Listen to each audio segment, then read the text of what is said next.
hello. Can everybody hear us?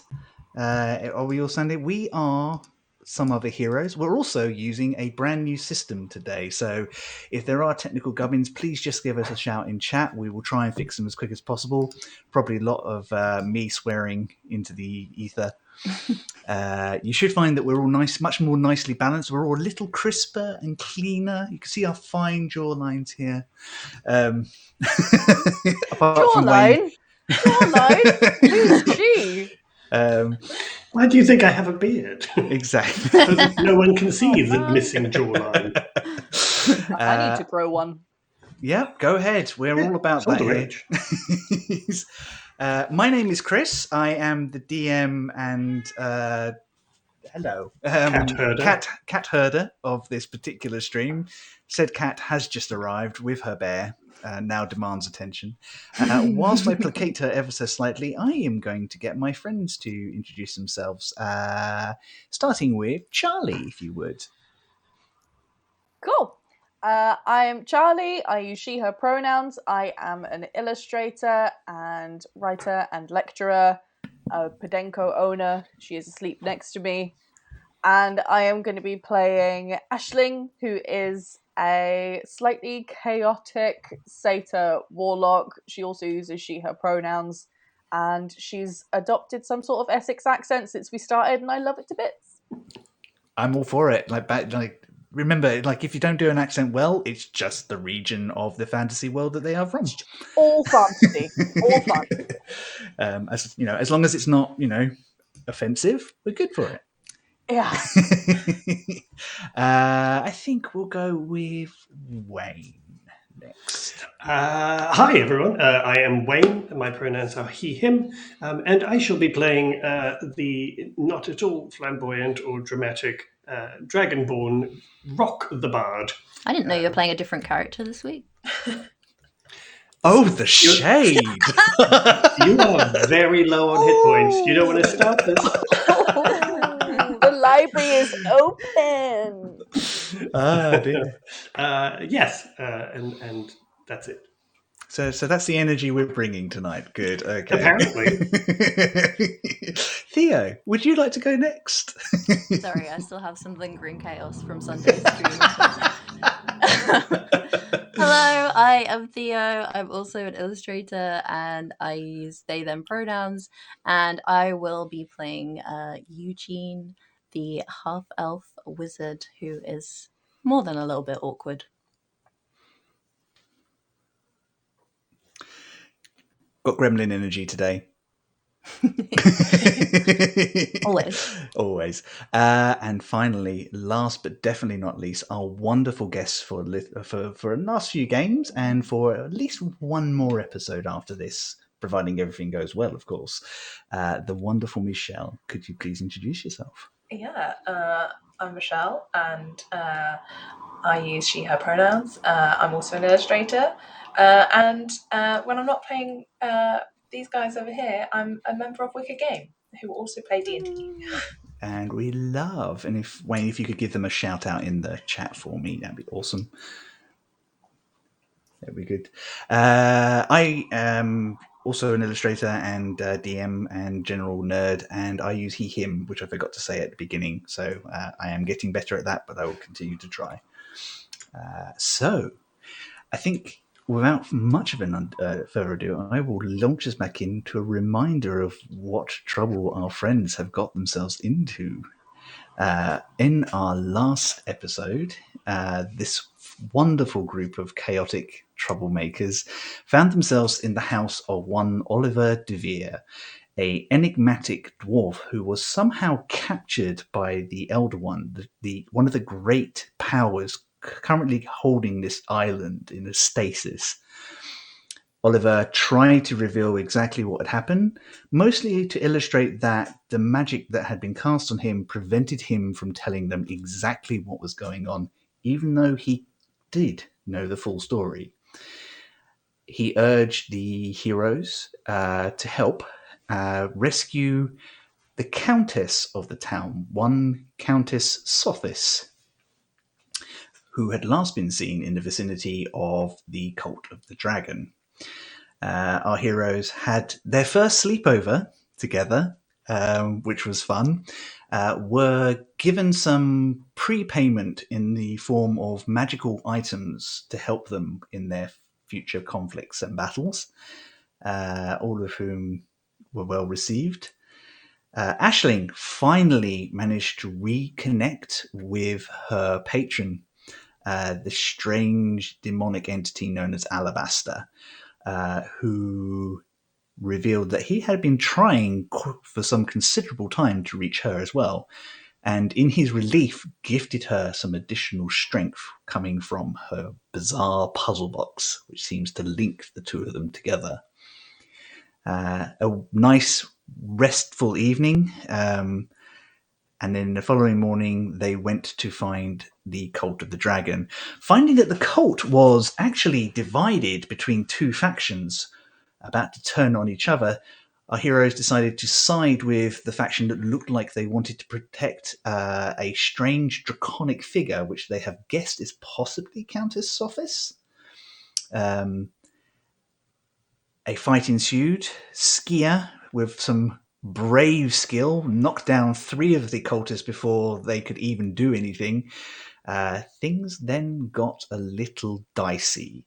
As the 2 more powerful members were subdued, one of them turned a knife on herself, pledging herself to another power, which you immediately guessed as the Elder One, as its voice rang through the temple, turning her into a twisted version of herself, unbid by time.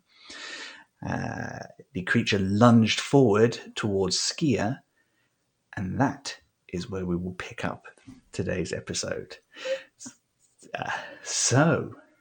I think we'll start with a fresh lot of initiative. Oh boy, indeed. So this creature will get a surprise round on you all. Good.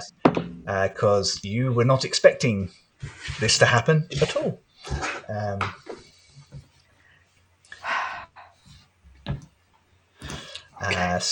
Right. Initiative. Oh, 19 for me. A 19 for you. Do you know, the only thing I forgot to set up for myself was a pen. 19 for Rock. Aisling? 9. A 9. I love the way Charlie sounds so disappointed. 9. 9. I saw your roll pop up on my D&D Beyond, and I was like, oh, nice. Hey. Eugene? 12. A 12, that's good. And our woman of the hour, Skia? 20. 20. She's speedy. She's speedy. She's a dexterous little imp. Yep. So, Skia, you will be up first after the surprise round. Okay. Followed by Rock. So, this thing, in a burst of speed, launches itself at Skia, then zooms around her, grabbing hold of Rathan Hogg and slinging him through this wall here, knocking the warrior out, and then turns to look at the pale woman who was also Skia. It is your go. Because it is a new combat, you do get your first actions back. Oh my goodness. All right, okay, let's do this. I've forgotten all my stuff. It's a good thing I made you go first. Yes, thank you so much. Okay, attack number 1. Let's do that first. I can do that. It's day 20 to hit. Nice, it will hit. And I'm going to use my bonus action to make them my favoured foe. Done. So then I get to add a d4 to the damage, which is... Oh, where's a d4? 3, so 5. 8 points of damage on the first hit. 8 bits of damage on the first hit. Yep, good. And then I'm coming in for 2 more attacks. Oh, 13? 13 will hit. Amazing. No, sorry, 13 does not hit. I apologise. That's quite right. Oh, no. 14. Does a 14 hit? 14 does not hit, I'm afraid. Oh, Oh, Damn it. Skia. Yeah, bit tougher than the cultist, I'm afraid. Yeah. Oh, Skia's used to, fighting just normal things. People. Normal things. Bleed normally. Get stabbed normally. Yep.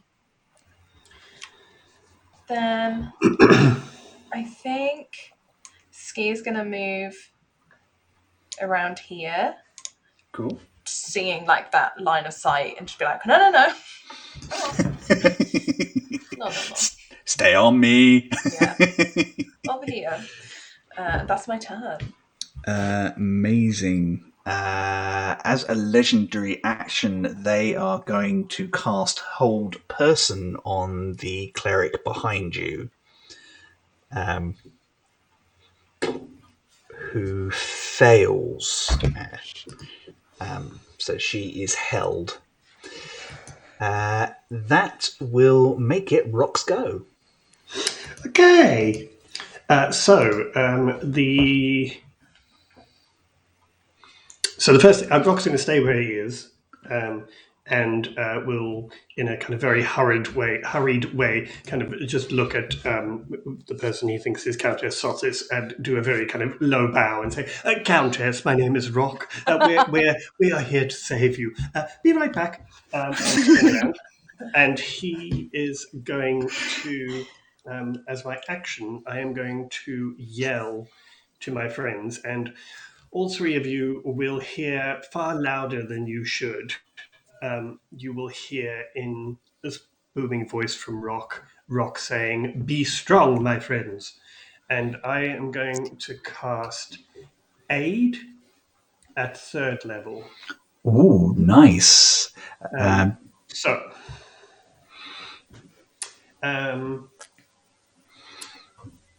can choose 3 creatures within range. Actually, I would have to move to get that. I beg your pardon. That's right. So I would try and move to here so that I could. Yeah, I think you've got enough movement to get there. That's no problem. Yeah, that would be pretty much most of your movement. That's fine, yeah. But yeah, so then everyone's within range. Each creature within range, your hit point maximum goes up by 10. So if you get healing, you can actually, have 10 more than your normal. damn. And also, your current hit points increase by 10 Oh, for the great. next. The hit point maximum is for the next 8 hours, and you currently go up by 10 hit points. That is really cool. If we're already at max, does that count as temporary hit points? Put it in as temporary hit points, but it's temporary hit points that you can heal, as opposed to they just nice. disappear. Okay, cool. Yeah. Cool.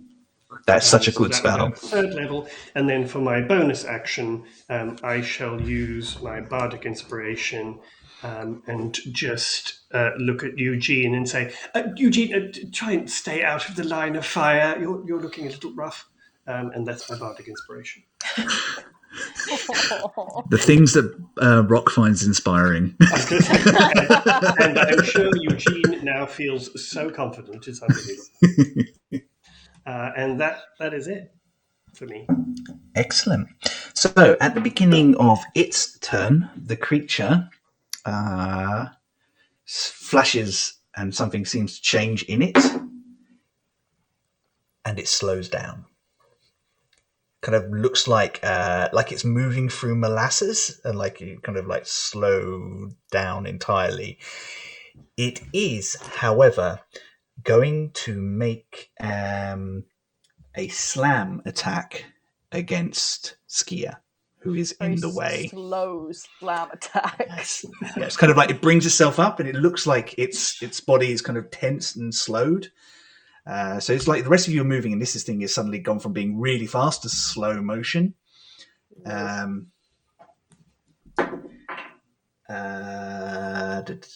Does a 21 hit? It does. Of course it does. Okie dokie. It's 21. Doing 12 points of bludgeoning damage Wow. and 8 points of force damage. Ouch. Ow. Oof. Cool. Cool, and then it will try and move around you. 1, 2, 3. It's 4, and do the same to her. Hitting. Yeah, that's sufficient. She is rendered unconscious. Ah! Shit. It's going well. It's going well. Yep. Awesome. So that is its turn. And it will then be Eugene, your turn. Aisling, you are up after that.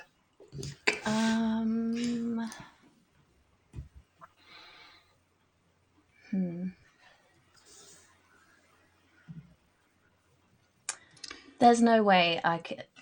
If a thunder wave is a 15-foot cube, so there's no way I can hit them without hitting Skier and the cleric, right? You sort of go. You would definitely hit no, the 'cause then cleric you'd end up- unless... Yeah, you would probably need to do it from somewhere like up here Mm. to kind of Would do that not that. hit the countess?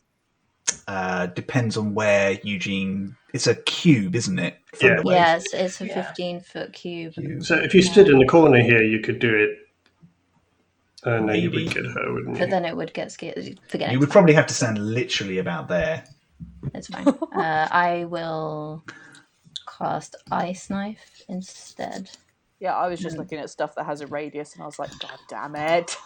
Sorry. I wanted to push them away. But yeah, we'll do Ice Knife instead. So that is a natural 20. Yeah. Yes. Nice. Hell So yeah! it's been a while since we've had a critical, so I'm going to remind everybody. So your first lot of dice, maximum, and then your second lot you roll for. So for example, if that were a 2d8, you would get 16 automatically, and then you'd roll your 2d8 for the additional damage. What if so? Sorry, this is getting a bit complicated here. Yeah, In the no, case of Ice Knife, so it hits for damage and then it explodes, and that then is additional damage if they fail dexterity save. So would that the additional damage it wouldn't. Sort of just the that's just initial for the hit first for that. hit? Yeah, Okay, so that's absolutely. 1d10. 1d10, so 10, and then roll your 10 on top. 7. 7, nice. And then dex saving throw DC 15. DC 15, let's see.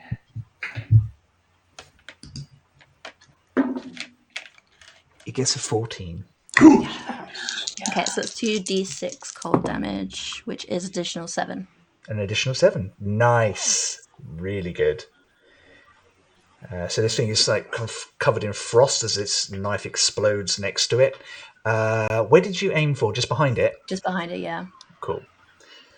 Yep, we'll allow that. Because That's every good. creature within 5 feet, so I would have aimed it, so it was just behind. So I didn't hit either of the other two. Nice. Cool. Excellent. Anything else with your turn? Who was hasted by Eastry, by the way? Me. You are still hasted, so remember that. Yeah. No, I'm gonna stay there. Okie dokie.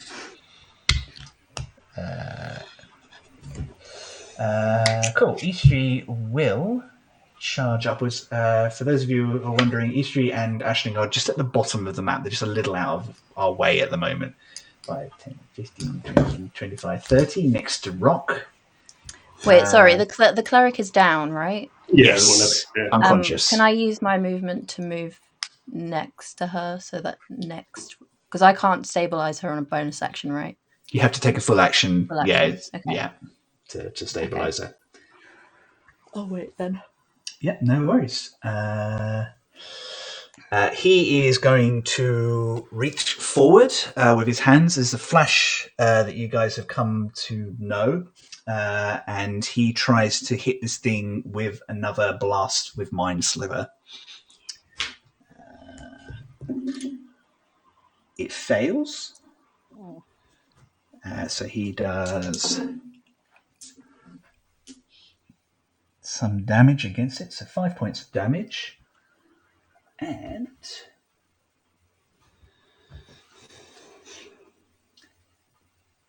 next time it makes a saving throw, he can make it roll a 1d4 and subtract from it. So you are aware mechanically, guys. Awesome. Cool. Bringing it to the top of the round. And Skia. That's my go. Yeah. Actually, Oh, sorry. I am very sorry. You do get one. It's because she's stealthing underneath at the bottom of the map. Because you're not on the map. I can't see you. It's like... Yeah. She's just hiding. She's like, she hates me now because she was like, hopefully they won't remember. And now I'm like, oh, what about the homework, DM? She's going to roll badly for you now. You do know that. Aisling just hears Rock going, well, come on. Get in the fight. It's like, oh God, all right, okay, fine. Yeah, Aisling's gonna come hang out with these cool kids and join the powerful line that we formed. And in typical warlock fashion, she gonna blast and hex. Yeah, Eldritch Blast. And she's gonna do agonizing blast with it. So An agonizing blast. Yeah. just real quick as well, the +1 that she gets with her box, is that added automatically or Should already be added on D&D Beyond. Yeah, I checked Okay, it cool. and it should be. So basically all your numbers should be up for that. doesn't matter anyway because that was a natural 1. no. No. Mm-hmm. It just goes wide. However, you are level 5, so you get 2 Eldritch Blasts. That's true. Okay. That 20 incoming. Come on. Well, it's a 12. Cool. Oof. So I think you're probably just a little worried about Skier and this cleric, and I think Aisling likes to put on the face of like devil may care, but actually can be very careful. And I think right now you're aware that you're much more powerful than you were before, so it's all a That's bit very true. wide. Also, this thing is still weird, even though it's much slower and it's kind of a strange blurring. You can see its faces pull off every once in a while. This like alternative versions of this woman, like pain and things like that. Ooh. Can I still hex it, please? Yeah, excellent. You can do. For the future, not that it makes any difference to this round, hex first, Oh, really? blast Okay. later. You'll thank me for that. Yeah, that's a very good point. Because okay, cool. Thank you. No worries. And get disadvantage on ability checks with a chosen ability. Also, you had hex up on somebody, so you just move your Did I? hex. Yeah, Oh, okay. you been a definitely minute. had your hex. Yeah, it's been a minute. Can I give them, because it's disadvantage on ability checks with a chosen ability, can I give them disadvantage on wisdom checks, please? Yeah, so things like perception and the like. Yep, no worries. Cool. Top of the round. This creature seems to rewind slightly, and some of the damage you've inflicted upon it disappears. I hate when the boss heals itself. Those are Seriously. the worst. It's so rude. I don't like this video game. I'm skipping. Yeah, let's skip this cutscene. Cool. That will make it Skier's go, please. Okay.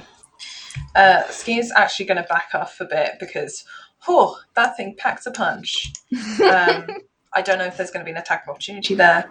If there is, I'll take it. It looks like it thinks about it, but its body is moving far too slow to do so. Oh, okay. Okay, then just my normal 2 attacks. It's a 19 hit. 19 will hit, yes. Okay. So I get D8, a D4, and an extra 2 because I'm throwing it. 10, 12. 12. Yep. 12 plus 4. 16. 12 plus 4. 16 points damage on the first one. We just check something. There's a lot on notes on this particular creature. Oh, no. That's always good. Yeah, that's concerning. It's the list of 900 legendary actions. How much? Sorry, what type of damage was? How much damage was it? Oh, so it was piercing damage, and I'm just checking. I think you said 16. Yeah, 16 total. I was just checking if there's any other types of damage, but I think it's all the same. It's all piercing. Okay, cool. And my second one, oh my goodness, what did it say? I think it was like a 13. 13 does not hit, I'm afraid. Hit. And then Sia's just like, where's your healer? Who out of you heals? Come on. About that. It's one of those awkward moments where everyone just looks at each other, kind of like, No? Okay. Is this one of those? I thought you were bringing the healer. I'll just point to the unconscious cleric. Who was supposed to bring the cleric, guys? Come on. The cleric's on the ground. They're right there. Who dropped the cleric? That's my turn. We did get given healing potions, though. You did. You all got a standard healing potion. That's very true. I forgot about that. Almost like the divining wizard couldn't tell you, but knew that there would probably be trouble. Anything else with your turn, Skia? Is it an action or a bonus action to drink a healing potion? It's bonus action for me. Then I think I'm going to drink the potion I had. Lovely. 2, that's 1, 3. Okay. I heal 8. That's not so bad. Okie dokie. It is Rock. It's your go. Mm-hmm. Okay. Rock is just going to say, I don't mean to break up this chorus line, but excuse me. And is going to step forward a little, but still keeping out of reach. And I am going to... I'm going to first look at Skia, jugging her healing potion, and just say, I've got another one if you need it. You look a little rough. And cast Bardic Inspiration. Oh, thank you. Because I have those. Well, I've got a couple left. And then, for my action, I think I am going to... Oh, God. Okay, yeah. I'm going to use my speediness if I need to, and I'm going to move back around to near the countess. Mm-hmm. And then to this creature that we are fighting, I am going to cast Dissonant Whispers at 2nd level. 2nd level, nice. Go. So I need a wisdom saving throw. Sure. That is an 11. It fails. And so it does also have disadvantage on wisdom things, by the way. Oh, yeah. So that's checks rather than saves, though. Oh, dang it. Okay. With Hex, yeah. Everybody always makes that mistake. It's fine. I do it all the time. Yeah. And I am just going to say... she just hears in her ear this whisper of Rock in a very judgmental voice, I know, surprising everyone, that says, I know we all made mistakes, but you are abusing the privilege. And so 2nd level or higher, they have to take 4d6 psychic damage. Roll your damage, please. 2, 4, 6, and 5 is 11, and 2 is 13. And it must immediately use its reaction to move as far as its speed allows away from me. It will use one of its legendary actions to resist that part of the spell. Fair enough. One of. Oh, yeah. Welcome to boss territory, guys. You're at level 5 now. Yes, and that's I will stay where I am then. Awesome. This thing, you see as these whispers kind of take hold, several versions of this woman kind of pull away, shrieking, grabbing her head, like these kind of echoes of her. It's really disconcerting, and then just all snap back into place. At the beginning of her turn, she speeds up. So she becomes a blur of movement again. And she, over her shoulder, straight at Rock. And she will use... I was just joking. She will charge up to you. And she would kind of almost slashes at you with a fist. It looks like a backhand from where you're coming, where you're standing. Does a 14 hit? It does. Okay, so... Wait, does it? Because you get +2 from being hasted. Oh, from hasted? No, then I don't. So Then it you doesn't. just blur back out of the way. Well remembered, Michelle. Thank you. Thank you. You're welcome. Ooh, that's lucky. However, the second attack is a 26.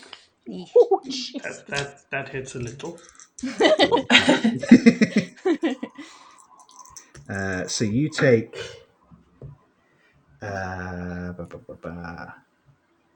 6 points of slashing damage and 11 points of force damage. She then, her head snaps back to Skia. 5, 10. Her second attack, she will try and do the same thing again. She rolls really low. So she rolls a grand total of 7, so I think you just duck. Yeah. Oh, no, thank you. No, thank you. And she will use the remainder of her movement to pull away. Can I use my reaction? You can. Oh, yeah. Right, let's roll some actual dice and see if that helps. Don't trust the computer math anymore. No. Oh my goodness, maths. 15. 15. 15 will not hit, I'm afraid. I'm going to use Rock's Bardic Inspiration. Go for it, yeah. That's okay. Does a 16 hit? 16 does hit. It's Amazing. where are you? 3, 4, 5. 9 points of damage. 9 points of damage. Michelle, what did you roll on the Bardic Inspiration die? 1. 1. Okay. Because she also needs to throw a Constitution saving throw, please. A Constitution saving throw. Yeah. 23. She passes. Okay.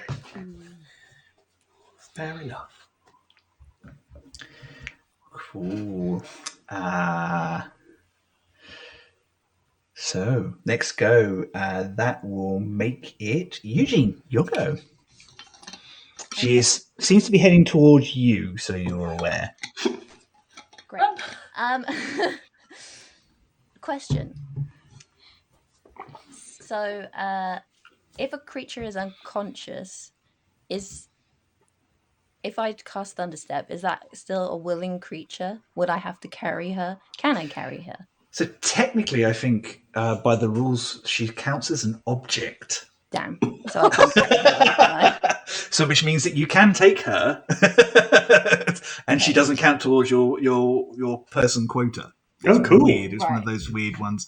I If think it says I can bring along objects as long as their weight doesn't exceed what you can carry, Object. Can Eugene Sorry. carry a person? Probably not. Should we? Well, because adrenaline does all sorts What's of weird my things. strength? Should My we strength put it? is 8. I don't think I can. Do you want to give? We can give it a go if you want to make a straight athletics check. Go on. Nat It's 20. up to You you. can do it, I believe. But if I can't carry her, then she's going to be in the radius when I do Thunderstep and she'll die. Oh, I mean, it's a risk I'm willing to take. All right, Blackwad. It is not a The risk. skier's Vicky like, is oh, willing I'm to willing take. to take that chance. I mean, probably not. If she's our cleric, if she's the cleric, we need Exactly. her. That's what I'm thinking. Okay.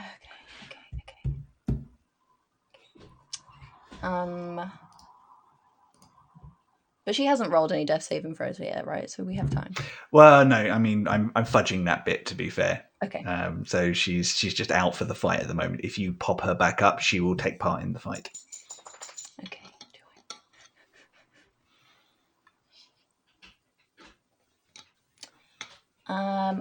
Okay. I am going. Sorry, everyone. I'm going to No, move you're here, fine. and I'm going to cast Thunder Wave at 2nd level. Okay. And you're going to take her with you? No, I'm a Thunder Wave. I'm not going to try the Oh, Thunder right. Step. Okay. So, Do you know what? I'd give you another option. I think she is unable to argue the situation, but she counts as a creature still, even though she's mechanically an object. So I think using the magic, I would allow you to move her. okay. I might be being generous, but I'm going to allow it.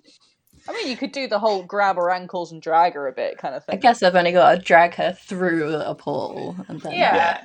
If you want to move her after you get through the portal, because I think Thunderstep is basically you create a space, like you teleport out, and the thunder is the air rushing back. Yeah, afterwards, yeah. Back out. So okay, in that case, I will cast Thunderstep. So we will move back here. I can't move her, but she comes with me. And awesome. I will move her for you. Then this creature will have to make a con saving throw. Natural 20. No! So Eugene, it's still language. it's still half. Yeah, it's that was Theo, definitely not Eugene. Yeah. It's still half damage, I think. That's fine, yeah. Cool. Just let me know.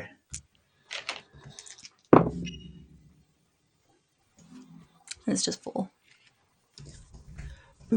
That is fine. 4 damage is still 4 damage. It's something. Yeah. You're beginning to notice there are lacerations on this creature, and some of the shadows look like they're just actually hanging limply, like you've already killed them. It's very weird.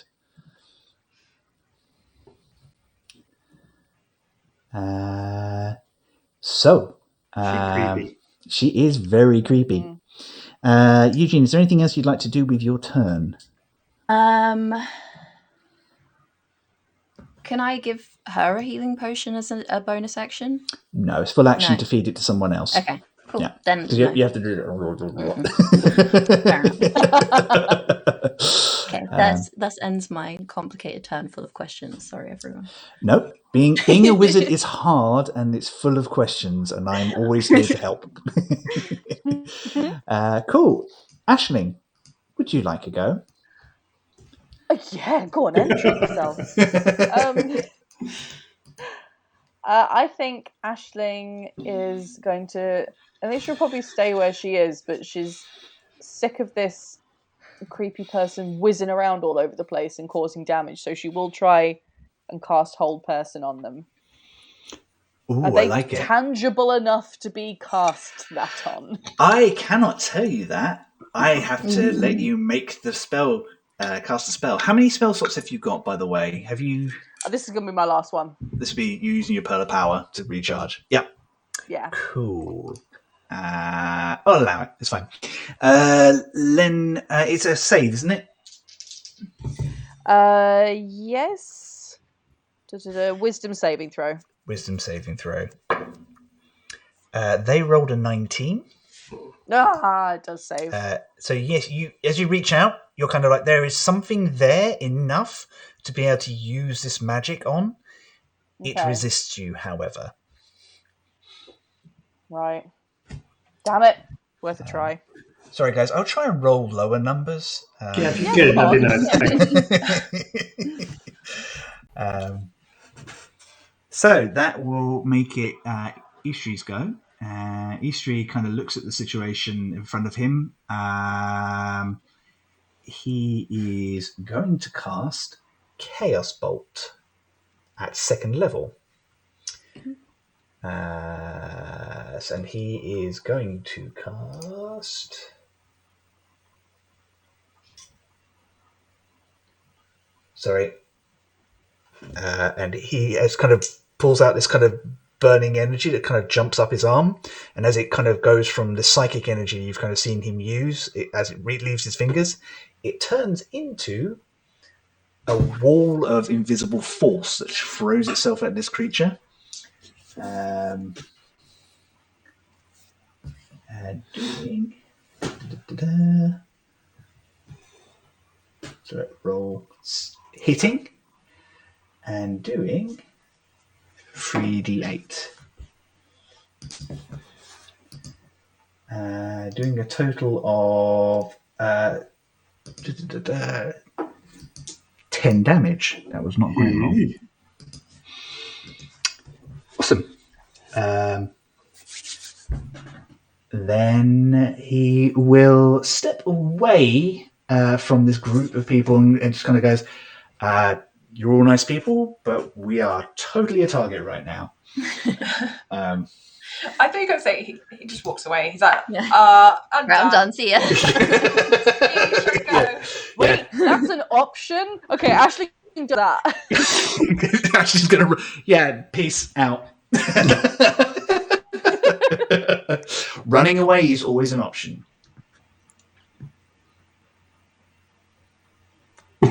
There are always consequences to options, but it is always an option. That's what you were waiting for, weren't you? Cool. Top of the round, this creature heals itself again.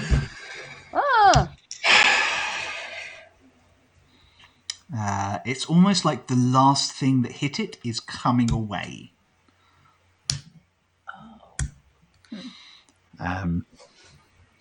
So at the moment, with the way you guys are aligned, it's whatever Eastry is doing is kind of going, no, I don't want that. Top of the round, it is Skier's go. What would you like to do? Okay, Skier's gonna just seeing what Estrie's doing is trying to like spread us all out at least a bit. Is going to move up here and then it's going to throw her Yickler at this creature for a 23. 23 will definitely hit. Nice. That's a good hit. I've lost my d4s. Rock, you're up next, by the way. 13 points of damage on the first hit. Nice. Oh, and then a 26 to hit. Here we go. I'd like to see it. Come on. Did you borrow Nikki's dice? No, he won't allow me to touch them. Yeah. I roll so badly. That's another 12 points of damage. Very nice. And then Skier's getting, she's missing. She wants this thing to go down, so she's going to pull out a dagger and throw it. But I need to. It's just a +3. Oh, that's a 9. Just wildly throw a dagger. Goes a little wide and skitters off. You hear Eastry go, excuse me? Sorry! Can you grab that for me? Awesome. Do you want to move at all? So I moved up there. 5, 10, 15, 20. I'm just moving around. She's just running around. That's fine. It is a valid That'll be tactic. my turn. Thank you. Rock. Right, so I think Ashling is the only one I haven't given Bardic Inspiration to yet. So I will yell back at Ashling and just say, you all right back there? Don't worry, we're fine. And give her Bardic Inspiration. I'm so inspired.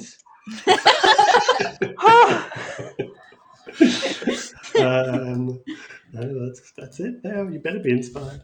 And then Rock is going to step forward to kind of near-ish to Skia this way. And I'm just going to say to this creature, you are really annoying me now. And Rock sort of seems to inflate a little and then opens his mouth, and there are waves of sound that come out that look like sound waves that come out. And I'm going to use my psychic breath weapon. Amazing. It's a cone, yours, isn't it? It's a cone, 15-foot cone. Okay, cool. Excellent. I was just making sure you didn't hit history. So he's kind of cool. So I need a dexterity saving throw, please. Yep. It's 23. Oh, bollocks. Oh well, half as much damage. So I'm going to roll damage. So that's 3 points of psychic damage. 3 points of psychic damage. Yep. This ripples over the creature and doesn't seem to do anything. I suspected as much. It is immune to psychic damage. Yep, cool. To be fair. No, that's Cool. It is its go at the beginning of its round. It dies. stays in speed mode. It's starting to get irritated with a lot of you, frankly, but I think its eyes settle on a particular figure, and there's something that kind of whispers, and I think audibly, I think Ashling, you can probably hear this just a little bit, and probably Skia and Eugene as well. And it seems to suddenly grab purpose, and it will charge at Ashling. And echoing around, what you hear is, "Give us the knife."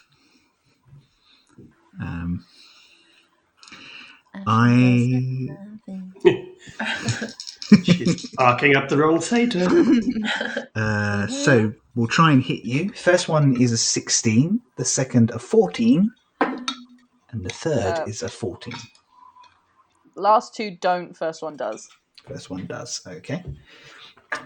Doing 7 points of slashing damage plus 7 points of force damage.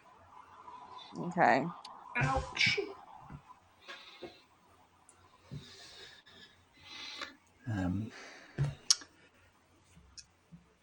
That is its go.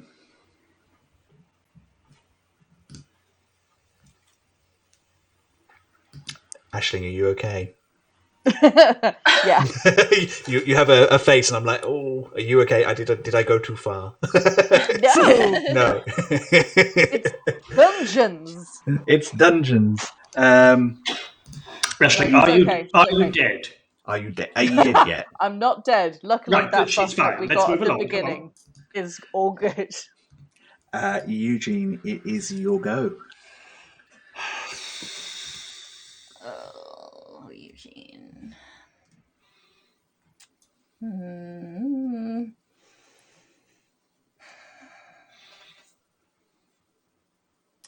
Seeing that Ashling is hurt, Eugene is gonna take off his hat and take the knife out and hold it in the air. That would be a full action to do that. Are you sure that's what you want to do? Yes. Okay, cool. And then he's gonna shout like, she doesn't have it, I have it. And then he will, as a bonus action, cast Misty Step. And I like it. Get the fuck out of here. And I've got out of there. Okay, this is a turn I did not expect. That's amazing. Where are you teleporting to? Okay, I can go 30 feet. I'm just going to adjust the map slightly, guys. So here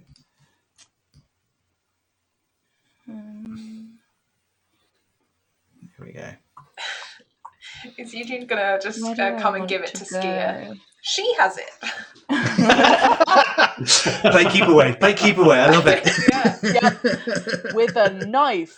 Yeah. Yeah. I think he's just gonna try and get as far away as he can from like everyone. So, oh, we can get all the way over here. Yeah, I'll go that way. Cool.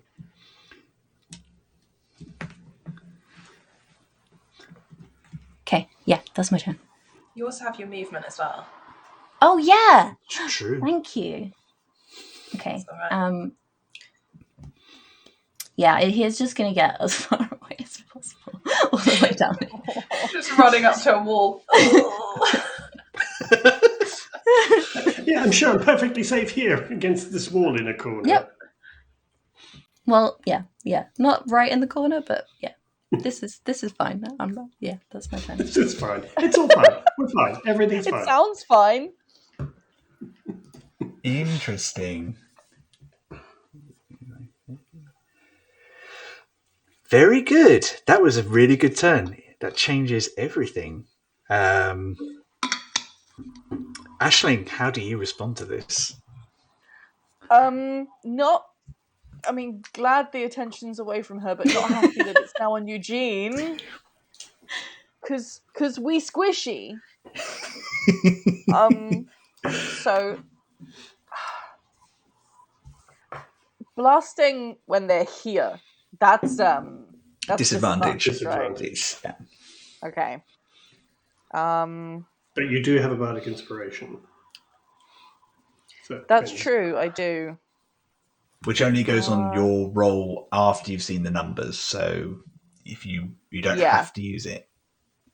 Yeah, I think I'm just gonna instinctively do it because I'm worried about Eugene. So I'm Sure. gonna try and blast. And this bitch is in your face. Up in my grill. With her So faces. Okay. I don't think I'm gonna get it above because I rolled another 1. Oh.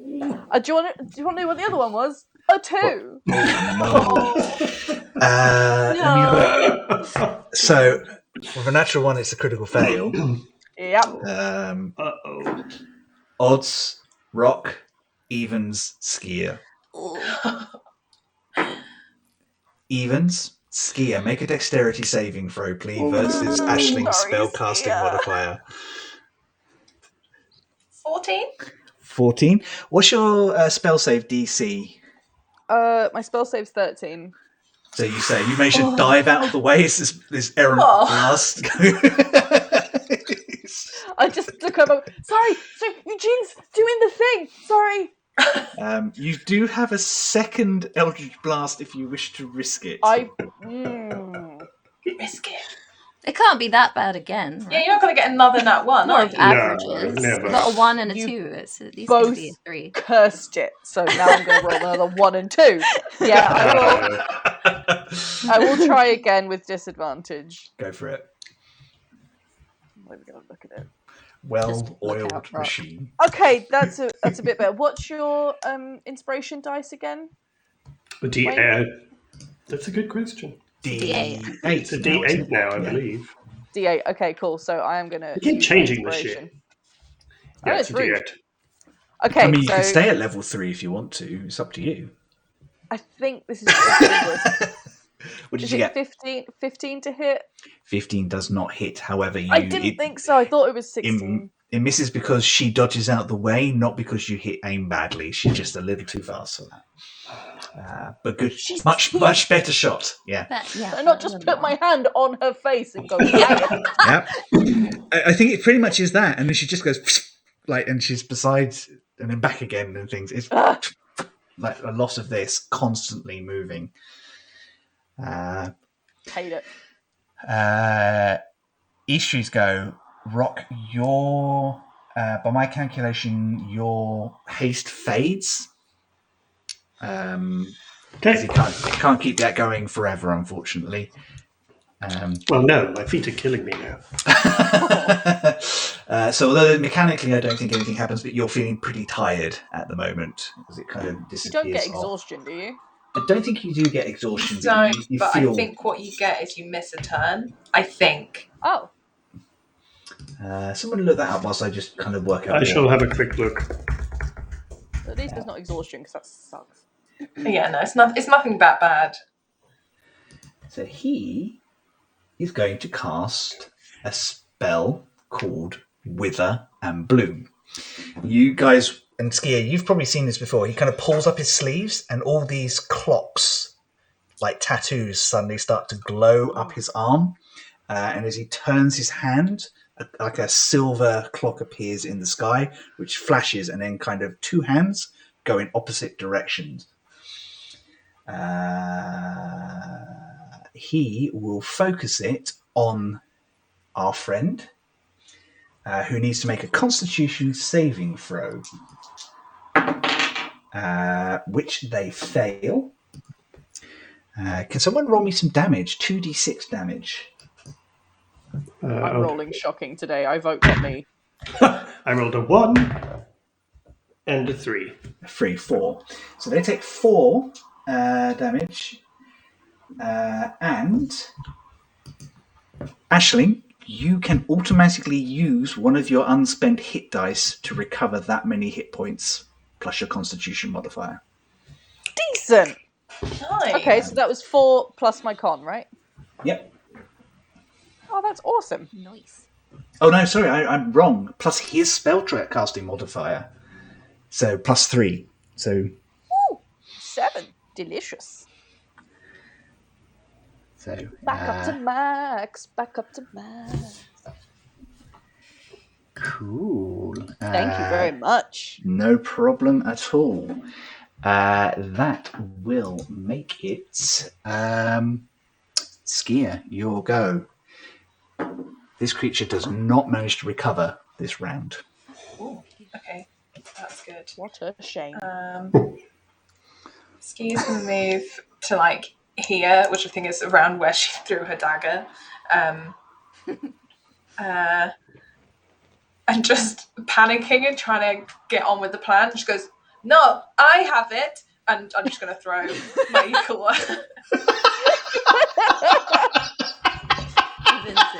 Make a persuasion check with disadvantage. I literally held it in. Oh man. That's Okay. not a knife. This is a knife. I love the gumption of that. 13. That's so true. 13. Yeah. Let's get an insight check off of this thing. And it's got disadvantage with its wisdom. Wisdom. Oh Yeah. yes, it'll be a check. It rolled a 10 and a 1. It believes that Skier has the knife. Thank God, you probably just saved Eugene's life. Oh my god. Okay. Ski, you champion. Here, have it, and I just throw my Nicholas at it.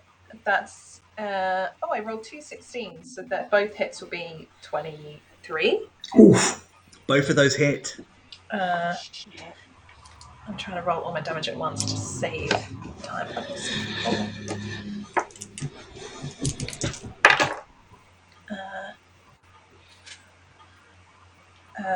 So that'll be 8, 9, 10, 11, 12, 13, 14, 15, 16, 17, 18, 19. 23 points of damage Oh, yeah. total. Ooh, nice. Really nice. It is not looking well. And then can I use my bonus action just to pick up my knife? Yeah, absolutely. My other dagger. I'll allow that. Yeah. And I'm just pretending to wave it around like that's the knife I was talking about. I'm like, yeah, see? Don't look at it. Two boats. Absolutely fantastic. Rock, it is your go. Cool. First of all, I just realised that I had completely forgot that being hasted, I had an extra action on each of my turns. But the haste thing does say that when the spell ends, I can't move or take actions until my next turn. Yeah, I'm afraid so. I mean, you kind of did have it. I haven't kept track of exactly how many rounds, but it feels like 10 rounds have passed. So sorry. That's all right. I should have remembered my extra actions, but I didn't. That's fine. I think it happens. There's a lot to keep track of at the moment. You guys are getting used to new spells and things as well. So, okay. In which case, this creature will leap away from Ashling. Hang on 1 second. At the beginning of its turn, it slows down. Do I get an attack of opportunity? You get an attack of opportunity as it steps away. Come on, Ashling. I'm going to blast it as it steps away. You can't use, unless you're a particular type of wizard or have a particular feat, you can't use magic to... Oh, okay. I'll just... Sorry. That's okay. Just smack it. Yeah. Well, I You do have that. I have my horns, but I do also have... I've been carrying a spear the whole time and never used it, so I feel like That is I'm true. actually going to use my spear. That'd even be a little nudge and goes, you do know you have a spear. Oh yeah, shit. Gets it out. Rock just thought An it was attempt was made, and an Rock attempt just was thought it was a brave Never fashion mind. choice. What was your number? It was Actually- a 4. It was a 4. You know, she kind of leaps out and goes, I think because you spend too long thinking about the fact, oh yeah, I've got a spear. You just got a little bit too far away. Even I when it's feel sluggish, like she I just moves almost away. drop it. I'm just like, oh shit, God, right. Oh my God. Dear. Cool, so she will try and slam Skia twice. Okay. The first one is a 15.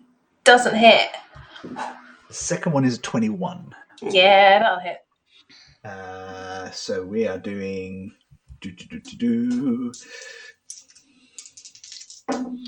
So it's 5 force damage plus 8 bludgeoning damage. Okay.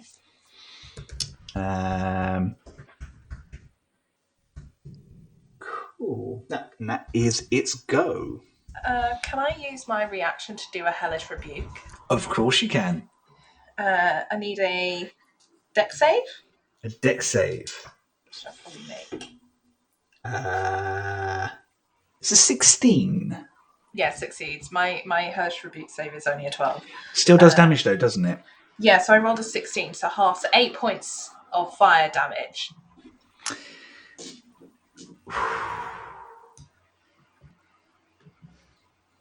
Michelle, No. describe your kill. Yes! Oh, shit! Oh my Yes, God, I Michelle. wasn't planning on that. We can't lose you from this team. We're all Yeah. going to together. Screws for that, Lee. I think it's just I never really know about hellish rebuke, but Well, you can flavour it any way you like, as long as it has an elemental damage of some kind. I'm fine. Most people go with flames of or some kind, but I think ice is fine. Thunder damage, depending on your tiefling lineage and how you see that. I think it's pink flames. Yeah, I think Perfect. she Nice. sort of like just stomps back and like steps into like the second hit even more, and like these flames just erupt around both of them, and it just doesn't hurt Skia. Oh, so good. Nice. Like she's angry. I think you're kind of holding on to her, and you've got hold of her for the first time in this whole fight, and it's just wrapping around you and kind of burning away these shadows, and you kind of see each individual one until it's just the original version of her burning away in your hands. Oh. Ew. I do need everybody to make an intelligence saving throw apart from Eugene. Okay. Oh boy. I rolled Oh, an now 18. I roll good. Okay. Good. Cool. 16 One for saving me. throw I'm 16. good at. I don't even get to do it. Sorry, 19, you yeah. moved away. Okay. Did anyone get lower than a 15?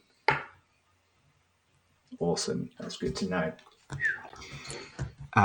You all take 21 psychic damage, halved. Skier nearly went down. Screams of this creature fill this area in a Imagine if you'd have supernatural all way. Just gone kind down of, and Eugene's just standing at the back of the room like, God, To be honest, if that had not been halved, I would have gone down. But Same. I would have loved the idea of this creature dying, and in the ensuing drama, Rock just falls to the floor unconscious. So this thing kind of, as its death throes, you can hear each of these creatures screaming, and it kind of creates this eerie cacophony that kind of gets inside your heads and starts. And I think all of you kind of get a little bit of a nosebleed. Rock, don't forget you get to halve that halved damage. Oh, even better. So you only take 5 psychic damage. So it doesn't hurt you quite as much. Okay. And you are all left breathing heavily as what's left of this person's corpse crumbles away in Skier's hands and drifts off into the air. I'm nearest to the cleric who's still unconscious, aren't I?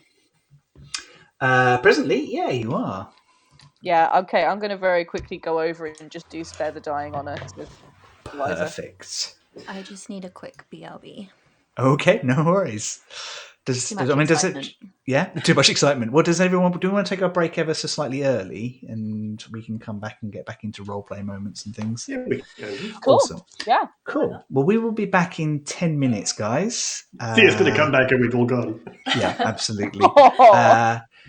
Before we get in, I'd just like to give a big shout out to Wayne, who's worked really hard this week and updated. I don't know if you guys saw the loading screen at the beginning of the episode, which was just so much fun.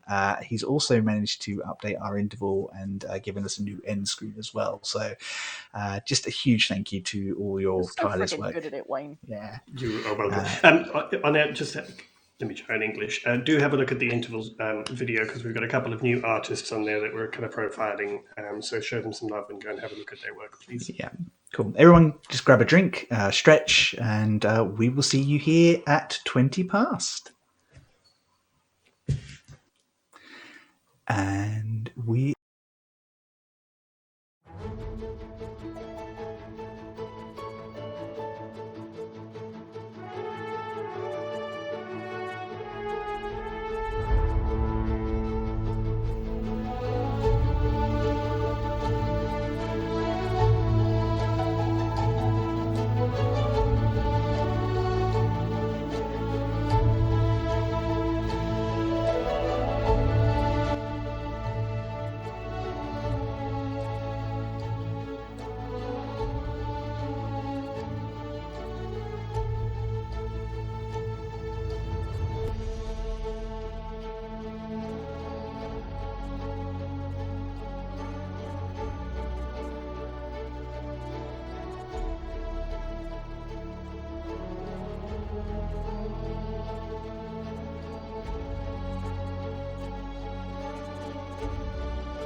Thank you very much. I hope everybody is stretched, watered, and managed to grab themselves a drink, move around. Before the break, our heroes faced down with a strange creature that they had not seen before. And after quite a struggle, actually, where a couple of people got a little frightened about their hit points, Skia laid the creature low using her daily hellish rebuke, which is a great use of that spell. In the aftermath, I think all of you are just stood around panting, looking at each other like, what the hell was that? Is there anything you'd like to do? Have we? I'm gonna sorted out spare the the dying priest? on Yeah. the priest. I think that's fine. Yeah, you stabilize her with magic, and like you can see, she's sort of moaning and stirring a little bit. You think she's probably fine. You guys managed to get her out of harm's way. There's a grumbling sound from further up, and the warrior kind of pulls himself out, kind of almost hitting himself on the head as a couple of rocks fall on him. I'm going to walk over towards him and just kind of cast a cursory glance to see if he's okay or if he needs any help. He looks a bit battered, but he's still standing, and I think he's all right. I don't think he's probably going to feel it tomorrow, but I don't think he's in any danger of dying at this point. Oh, in which case, Rock will have a look at him and just say, "Oh, well, it's nice of you to join us," and then turn around and I will go over to the who I hope is the countess in the cage. You do, yes. There is a draconic person, long-necked, slim-limbed, curled up in what looks like quite fine clothes, but a little tatty at the minute. Is she conscious? Oh yeah, she kind of looks at you through the bars and goes, "Well, that was unexpected. Rock, did you say your name was? At your service, Countess."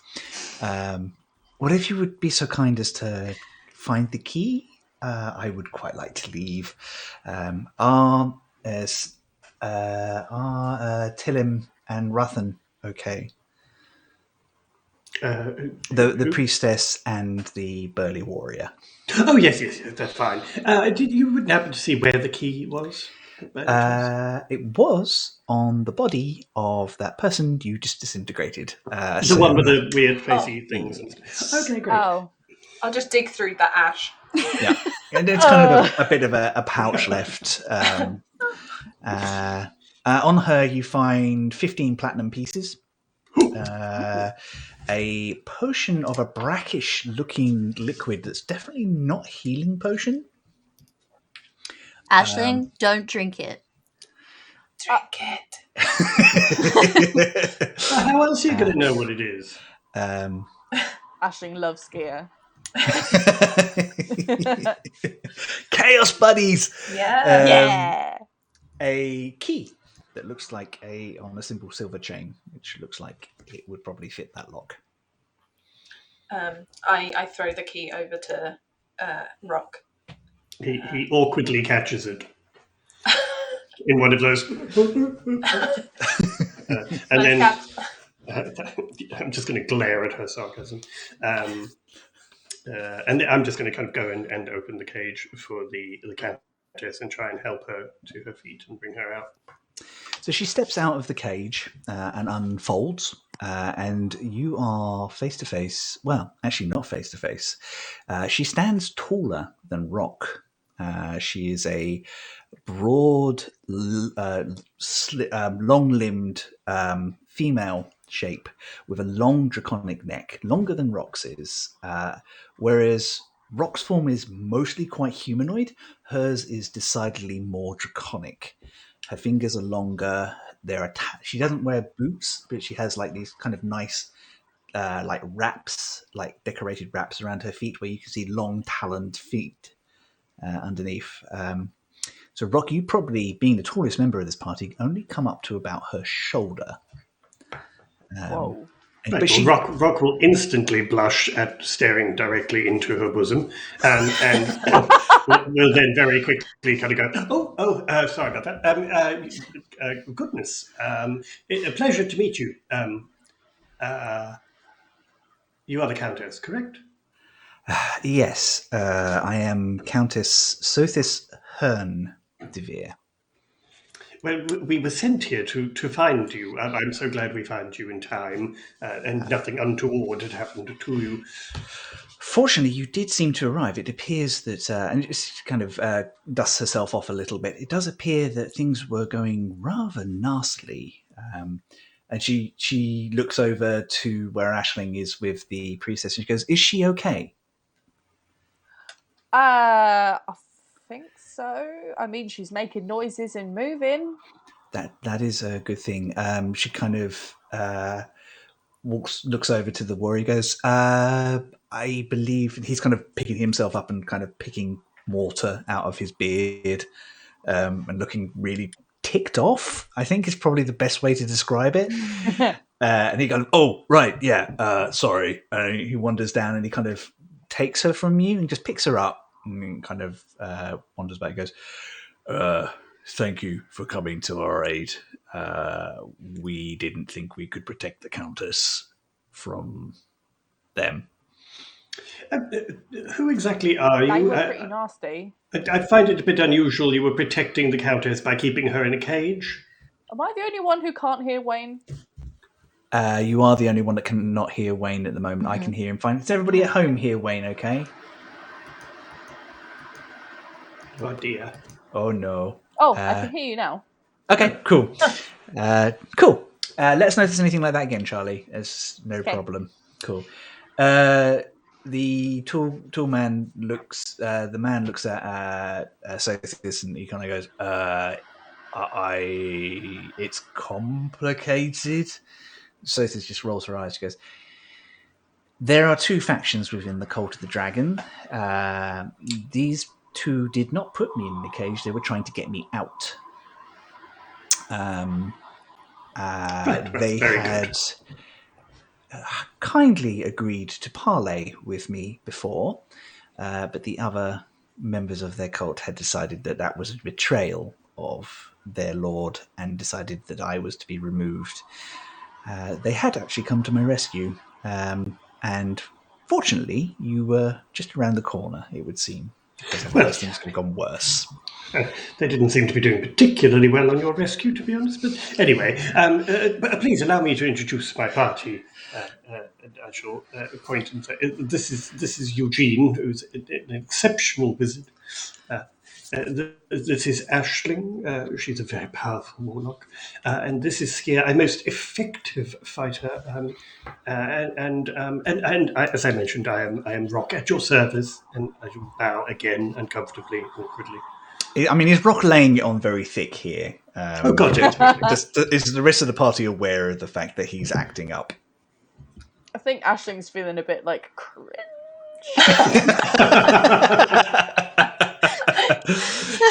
I think Rock is slightly. I think for the first time in a long time, Rock feels actually kind of awkward and a bit out of he's a little intimidated by this person. Okay. And so he's trying to be very grand, but he's actually a little awkward with the whole thing. Yeah. I think Sothis just kind of reaches out gently and touches you on your arm, and she says, "There's no need for any formality." And she goes, and she kind of looks at the four of you and goes, "I am very pleased to meet you all. I am very glad that you arrived when we did. Do any of you have a potion of healing or anything that I can use to help Telem?" Oh, yes, I do, and I'll take one out because I've got a couple. "Once we return to my estate, I will, of course, reimburse you for this." Oh, no, there's no need. No need. And she wanders over to Rathan, and she just gently pours the potion down, and the priestess coughs, and then her eyes sort of flicker open. She goes, "Well, that was unpleasant. Your Grace, I'm sorry about all this." And Rathan, you can put me down. He awkwardly puts her down. She looks at all of you and goes, "Well, That's exactly what she says. She says, wow. Damn. Plot twist, she's a tabaxi. She kind of looks at you all and she says, well, I can't say that I am pleased that I had to rely on outsiders, but I am glad you are here. Thank you for helping the countess. And she kind of looks at the countess and goes, my apologies for how other members of the cult behaved. In relation to the conversation we had before we were interrupted, I believe that he would be fine with a parley on the proviso that intermediaries were chosen. Sothis kind of smiles and goes, to explain, I actually came to talk to the cult because, as you can see, we're in a bit of a sticky situation in this island, and I am looking for ways to resolve the matter. The cult has often been at loggerheads with myself, but not without sympathy for each other's position. I wish to talk to their de facto leader, the dragon himself, to see if we could come up with a better way of doing all this, a way to step around whatever the Elder One wants. And I think, given that I haven't seen any of you ever before, you must be from not this land. No, we are in fact rather new to this island that appears to be slightly lost in time, and we're trying to find our way back. And we have indeed been introduced to the Elder One, and we're trying at the moment to just figure out exactly what is going on. As far as we were aware, the Cult of the Dragon wanted to destroy everything. I think Tillim looks a bit cross at this because that is a gross oversimplification. The cult is tired.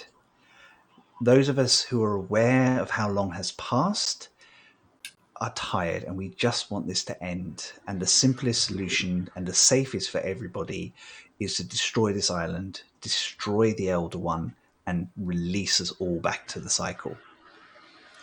If the Elder One is allowed to get out into the world, they could cause untold damage.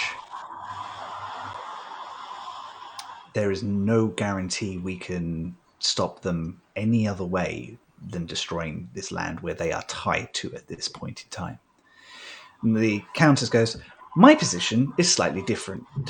I believe that we can overcome the Elder One with the right agreements and alliance. But, and she kind of holds up a finger as the priestess goes to object, these are matters for parley, not for here. I have a strange idea. And I've only just met you, so you certainly have the right to say no and don't feel obliged. Would you agree to be neutral parties at a meeting? Oh, well, of course we would. Give me a second. How neutral is neutral? Because, we're not really on the side of destroying everything. Right. Well, the idea would be to... she says, we would allow the cult to present their concerns. We would come up with alternatives to see if they are in agreement that that would be acceptable. And then between us, we would come up with a plan to end the Elder One's hold on this land once and for all. I mean, we are of the sort of thinking that Right. the Elder One should in fact be destroyed. I mean, I'm up for being a neutral party if you guys are.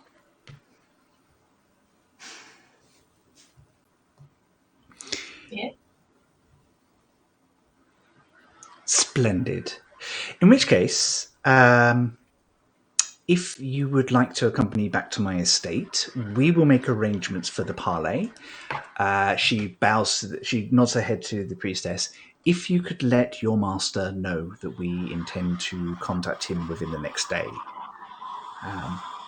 we will host naturally, and we come in good faith, and we pray that the friendship he once bore us would allow him to do the same.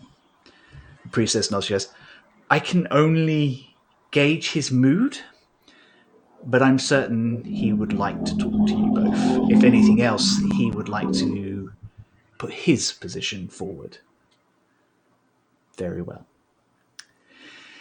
In which case, we will take our leave.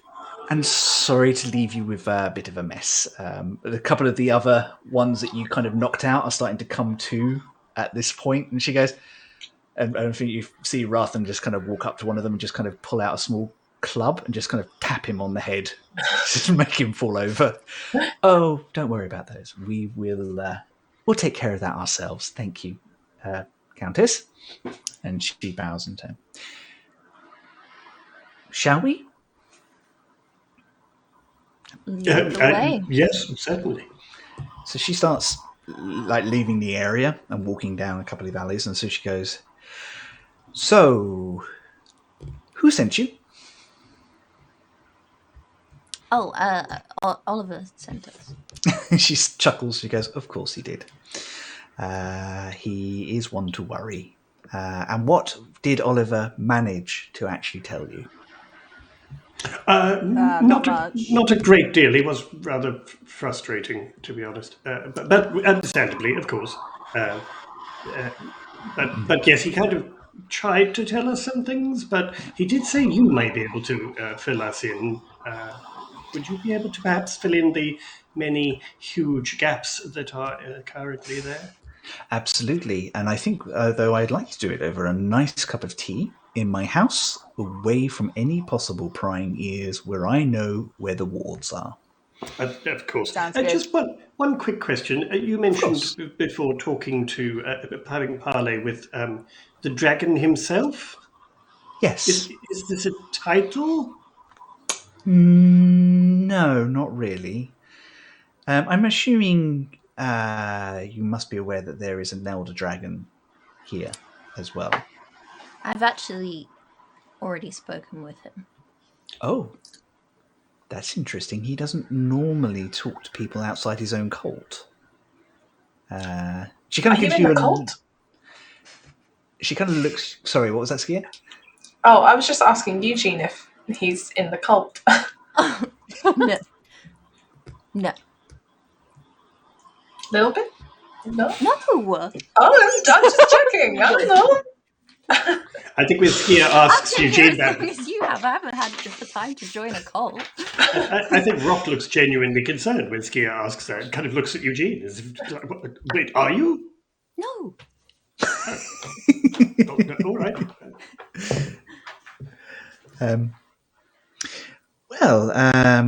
That's a relief to hear. But I kind of think maybe it makes sense if you're new people here. Maybe he reached out because he thought he could get you onto his side early. I mean, if I hadn't been indisposed, I probably would have tried to do the same as soon as I was aware that you were in town. Let's be honest, new perspectives on this situation are hard to come by. And you kind of notice, Skia, I think you can make a survival check with advantage, just because you're quite good at this sort of stuff.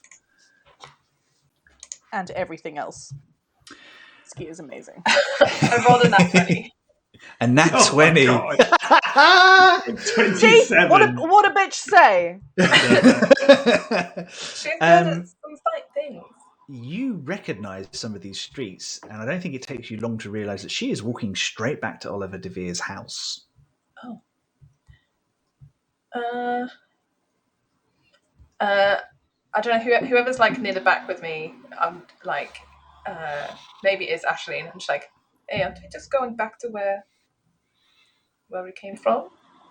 And with Ashling's sense of direction, pretty sure, yeah, she's worked that out as well, right? Yeah, Ashling had. Soon, I think you're kind of subconsciously doing it, and then as soon as Skia makes a word of it, you're like, oh, yeah, no, I've mapped this.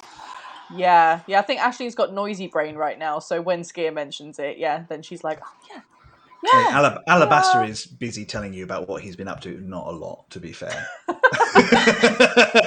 He's like on the end of the bed in my brain going, so then this happened. And then this guy said this. And then I binge watched all of season. Yeah, have you seen it yet? And I'm like, shut up. While you were busy, I did manage to catch up on Wicked Game, though, and that's going very interestingly. That's why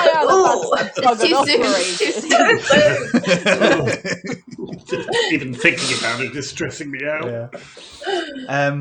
I think two of you are muttering this well. I think I feel like Rock and Eugene are slightly up front with. Yeah, because we're having this conversation right as we walk. I imagine.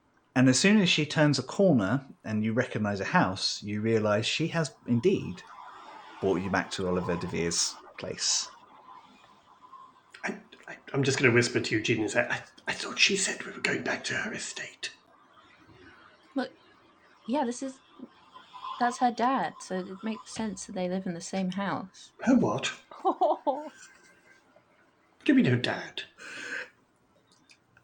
You didn't get that? Like, he was so proud of her in a way that only fathers No, he didn't are. say she was his daughter. She said... Well, no, but it was implied. I mean, But it's hardly like I could see the family resemblance. Rock, I feel like there's a moment where you realise she did introduce herself as Sothis Hearn DeVere. Mm-hmm. I did hear that, but Rock was too busy bowing. Yeah. I mean, it's almost like that. I wonder, she kind of, Yeah, totally. Right, her father got it. Okay, good. So we've been to the estate then? Well, and I think at this point, Sophie kind of says over her shoulder, because, well, of course, I mean, as Eugene quite says, you have met my father. Oh, yes, of course. Yeah, lovely man.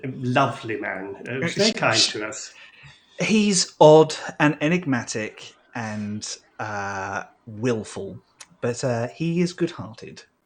Well, I'm afraid we haven't known him very long, but I will say, considering that we have met cultists who want to destroy the island, elder ones that want to destroy the world, a fishing gnome that couldn't remember what he'd done 5 minutes ago, and most people are in some kind of frozen status, he seemed rather lovely compared to all of them, to be honest. You're getting a real grasp on our situation, Rock. Anyway, it's been quite a few days. She pushes the door open and steps inside, bringing you all in. And I think she kind of just takes her gloves off and just puts them on the side. And I'm home. Thank you for the assistance, Father. It is appreciated. And the dwarf sort of trundles out of his little reading nook, where you can hear Oddjob is still explaining the rules of different card games to the gnoll you left behind. Cute. And he just kind of looks you all up and goes, well, that were quicker than I hoped, and I'm really glad of that. I think I'll order us a cup of tea all round. You all look like you could do with some. Yeah. That would be lovely. Thank you. And then I'm going to very quietly just go, if you have a bit of whiskey, that would be great too. I think he pats your hand gently and goes, I'll make sure it happens. It was a traumatic event. I just need to calm my nerves. He pulls the reading room's doors closed and just kind of mutters into them. Just, we have a little bit of a meeting, but we'll be back shortly. Pulls it closed and kind of ushers you through to another room, which is a little bit more formal with a long table, has a long shield at the end of one wall, which has a broad hammer with a serpent with a slightly draconic head wrapped around it. Does the symbol ring any bells for Rock with his history and knowledge of the Empire and stuff? You can roll me a history check. I think all four of you can if you want to. Okay. Oh, yeah. Let's do it. 19. 19. Let's see what everybody else gets. Oh, Ashley. No. Oh, Aisling. I rolled an 11, so still not. 11. Okay. A dirty 20. Dirty 20. So Rock and Eugene, it's not exactly the same, but there is a family crest. And Eugene, if you particularly would know this, they claim descendants from the De bloodline. Their mages all joined divine schools and things like that. But they live in the Daklan area. And I think, Rock, you probably may have seen them when you were younger a couple of times.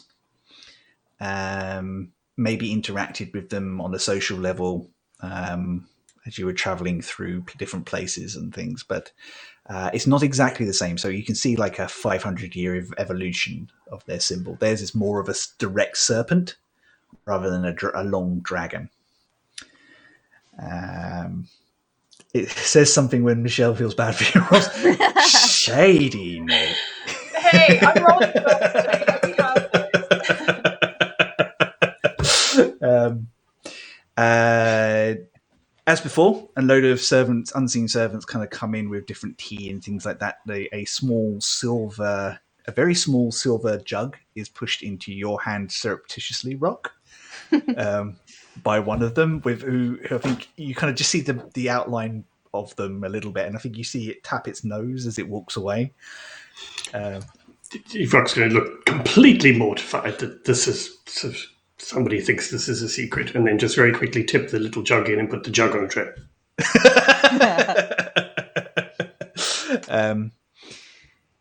Sothis motions for you all to take a seat. Oliver sits down and waits for you all to settle in.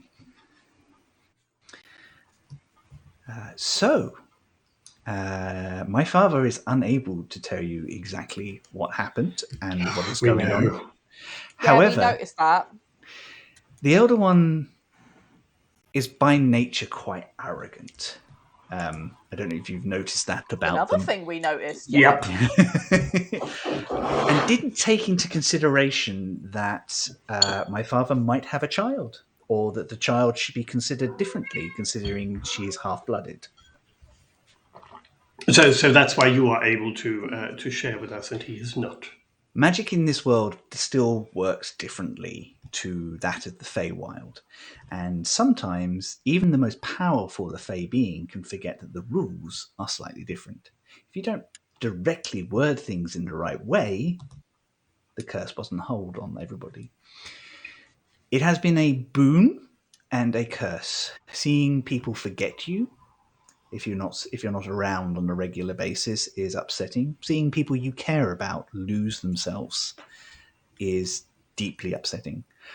Watching my father's frustration as he is unable to leave this and help the people that he holds so dear is also upsetting.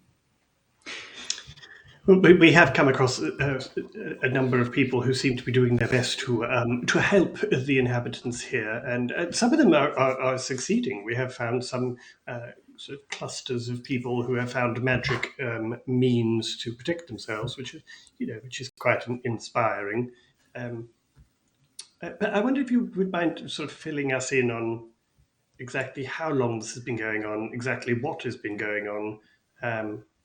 Because there were some sort of major things your father, of course, could not fill us in on. Of course. How kindly do your people take to mind talk? It is quicker and easier sometimes to show people things rather than say it out loud. Obviously, I have to respect your boundaries on such things. But if you are willing, I can take you into what is called a mind palace, where my father can join us and give you in more detail than even I can. I've already got a demon in here. It's fine. Might as well. Oh, charming. I think she says in a. Don't worry, he's friendly. Don't worry. I think, Rock, you recognise that sort of noble politeness. That sort of, well, I wasn't expecting that, but I will be nice about it, sort of thing. It sums up how most people spoke to me during my entire childhood. Oh. I don't know about that, but I'll be polite to it. Yes, of course. I mean, I'm sure we're perfectly comfortable. He says, speaking for everyone, and then looking around, realizing he's speaking for everyone. Skier, Eugene. Obviously, we will not go ahead of this if you're not comfortable. Only Well, if you. I for one am very intrigued to see it. Yeah, and I'm like, whatever. That sounds cool. I love how much of like a surfer dude Skier becomes every now and then. Just like, yeah, it's all good, dude. It's all good. I think Skier's also like Skier's on single digit hit points, so she's just a bit like reeling a little bit. Skier needs a nap. Ishtree's like, I'll get Skier to fill. There's a lot goes on up here already. I don't really want other people treading on that. Thanks. She kind of nods and goes, like, completely understandable. And he kind of, I think Ishtreee just kind of reach out and goes, I'm going to leave this with you. I'm going to go play cards with the other. This feels like more of a you thing than a me thing. I'll get this sort of thing next time. I owe you a drink. Thanks, bye. You owe me too.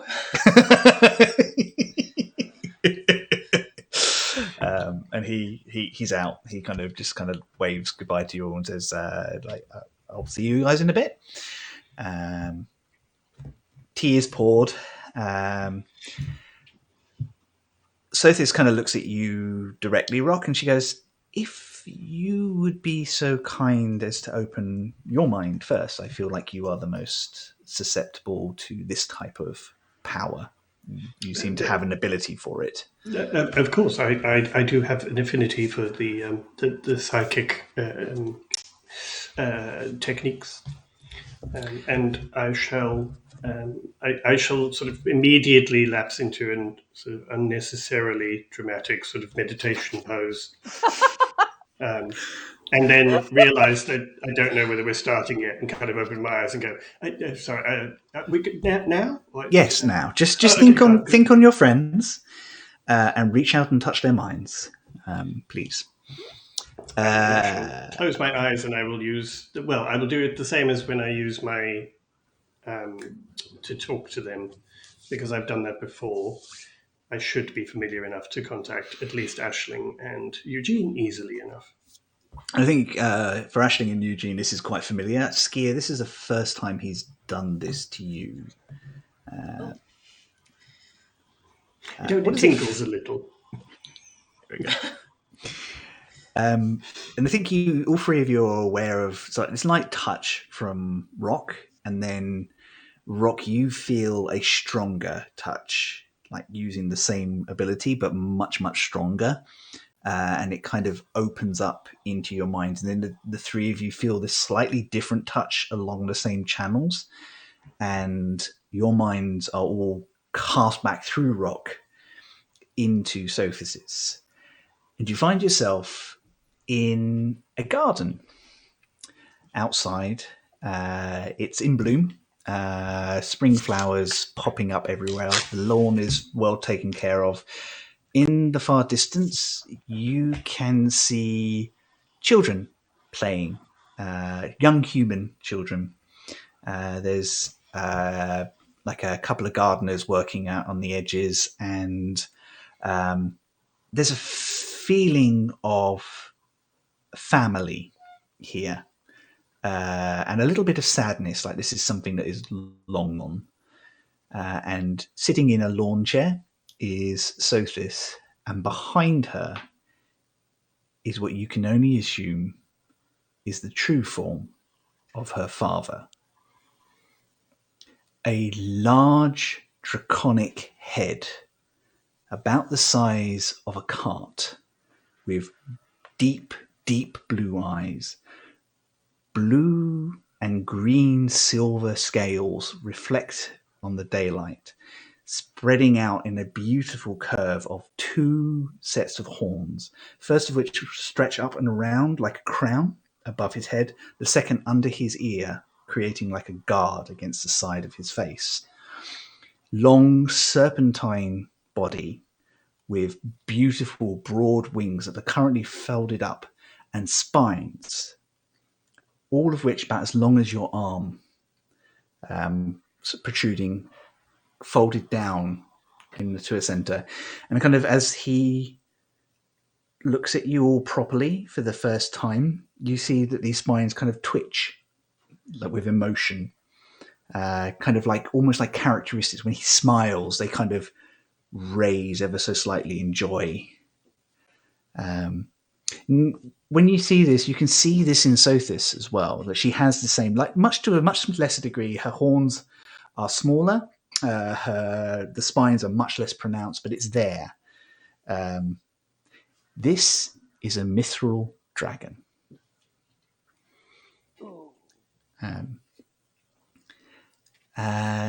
Sothis kind of pours in this imaginary cup of tea and hands each of you in turn, as if this is a regular thing, as if sipping tea with a dragon in your garden is exactly what you do. And she smiles and she goes, "I will give you a moment. My father has said that he will allow you a second or two just to kind of adjust. Seeing him in his true form is a bit much sometimes." Yeah, Ashling's overtly staring. Just like not even subtle. I'm afraid I can't hear you now, Wayne. You're muted. That's why. That's because I was muted. Rock is completely just aghast at what he's seeing. He's completely sort of entranced with it and has no idea sort of really what to say or anything. So it's literally just sitting staring as well, but much in kind of much reverence and just completely entranced. Skia and Eugene, how do you two react? I think in much a similar way to Rock, Eugene's kind of just staring in fascination. Yeah, I think Ski is similar. Just trying to like take everything in to try and remember to like tell everyone about this later. Like, oh my god, nobody's going to believe me. It is nice to be able to actually meet you, young ones. I apologize that I was not able to address you thus before. Well, I mean, it makes sense. I don't think you'd fit in the house. Oh, good point. I mean, there's a quirk of a smile. Nothing menacing about it. The aura that he gives off is very gentle. Like, you know from his size and things like that, this is a creature that could be terrifying if it needed to be. But everything about it is just calm, as if time doesn't really matter. The patience of this creature is eternal. Sothis kind of puts her tea cup down and she goes, "So, the very beginning. First off, I have a couple of questions I just need for context. Were they able to save Rel? Did they make the continent fly?" They were, indeed. Yeah. And there's also there's kind of like a slight look between the two of them, and like a sense of relief off of Sothis particularly. "I am pleased to hear it. So you are from Rel, but after the Ascension?" Correct. Some time after the Ascension, in fact. We had kind of guessed that this island was somewhere sort of in our past, but We didn't know the details exactly, and obviously no one could tell us. But yes, it has been quite some time since we have been part of what is now the Scattered Lands. Oh, that's a very different. And she kind of thinks of this a little bit and goes, "How long ago?" How long was it, Chris? Probably just shy of 5 centuries since the I extinction. shall tell you, it was almost 500 years ago. So long, my poor people. And she kind of reaches out and puts puts her hand on her father for a second, as if trying to reassure herself. And he just kind of nuzzles into her ever so slightly. There was nothing we could have done. We were part of the war that happened preceding Rel's ascension, the creation of your scattered lands. This town was in the path of the AL's advancement and would have been consumed by them if a good friend of mine and I had not interceded. Our thought, our hope was to spare these people when nobody else could. So myself and my brother, Elder Dragon, stepped forward to try and defeat this creature. The bitter fear of dying in the snow. The AL, god of cold.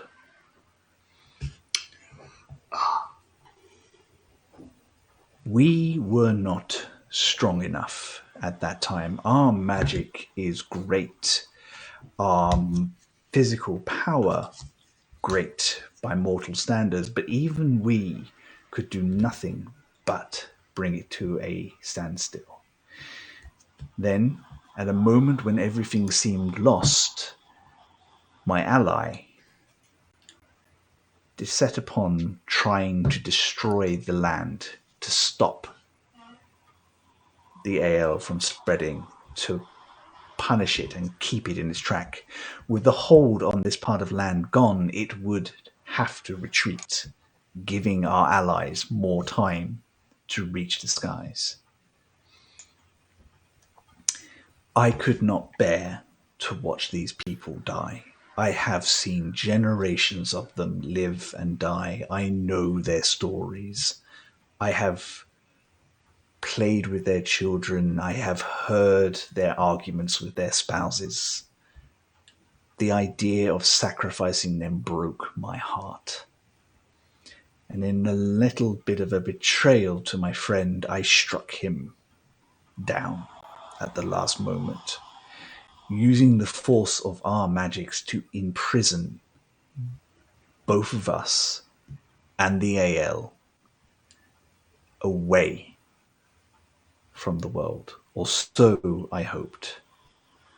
Unfortunately, we took the town with us. Between the three of us, we have been in balance, none wanting to relent or give to the other. I have sustained the people here and prevented them from being consumed. My companion has given them extended life in the hopes of finding one strong enough to free him and allow him to finish his mission, while the Elder One has fed ever so slowly off of their minds, sustaining itself as best as it can and not allowing itself to wither away. Shortly, a small time ago, something shifted in the power base. We think something external may have done something or changed the shift of power. Weakened as he is, the Elder One reached out with what he could and pushed us back into the material world. which is where we reappeared. Yes, that would explain why you just sort of popped up as an island that we have never seen before. That would be, from an external point of view, that would make great sense. I believe my heart, beyond hearts, we can save these people. That we can defeat this AL now. It is weak. And although my brother and I are also weak, we still have our physical strength. We merely just need to be released from our position. I would like to convince Ivanort, the Steel Dragon, to ally himself with me one more time. But understandably, he is worried about a further betrayal.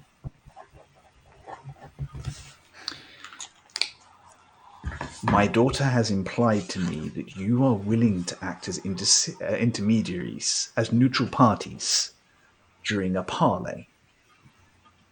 Is this so?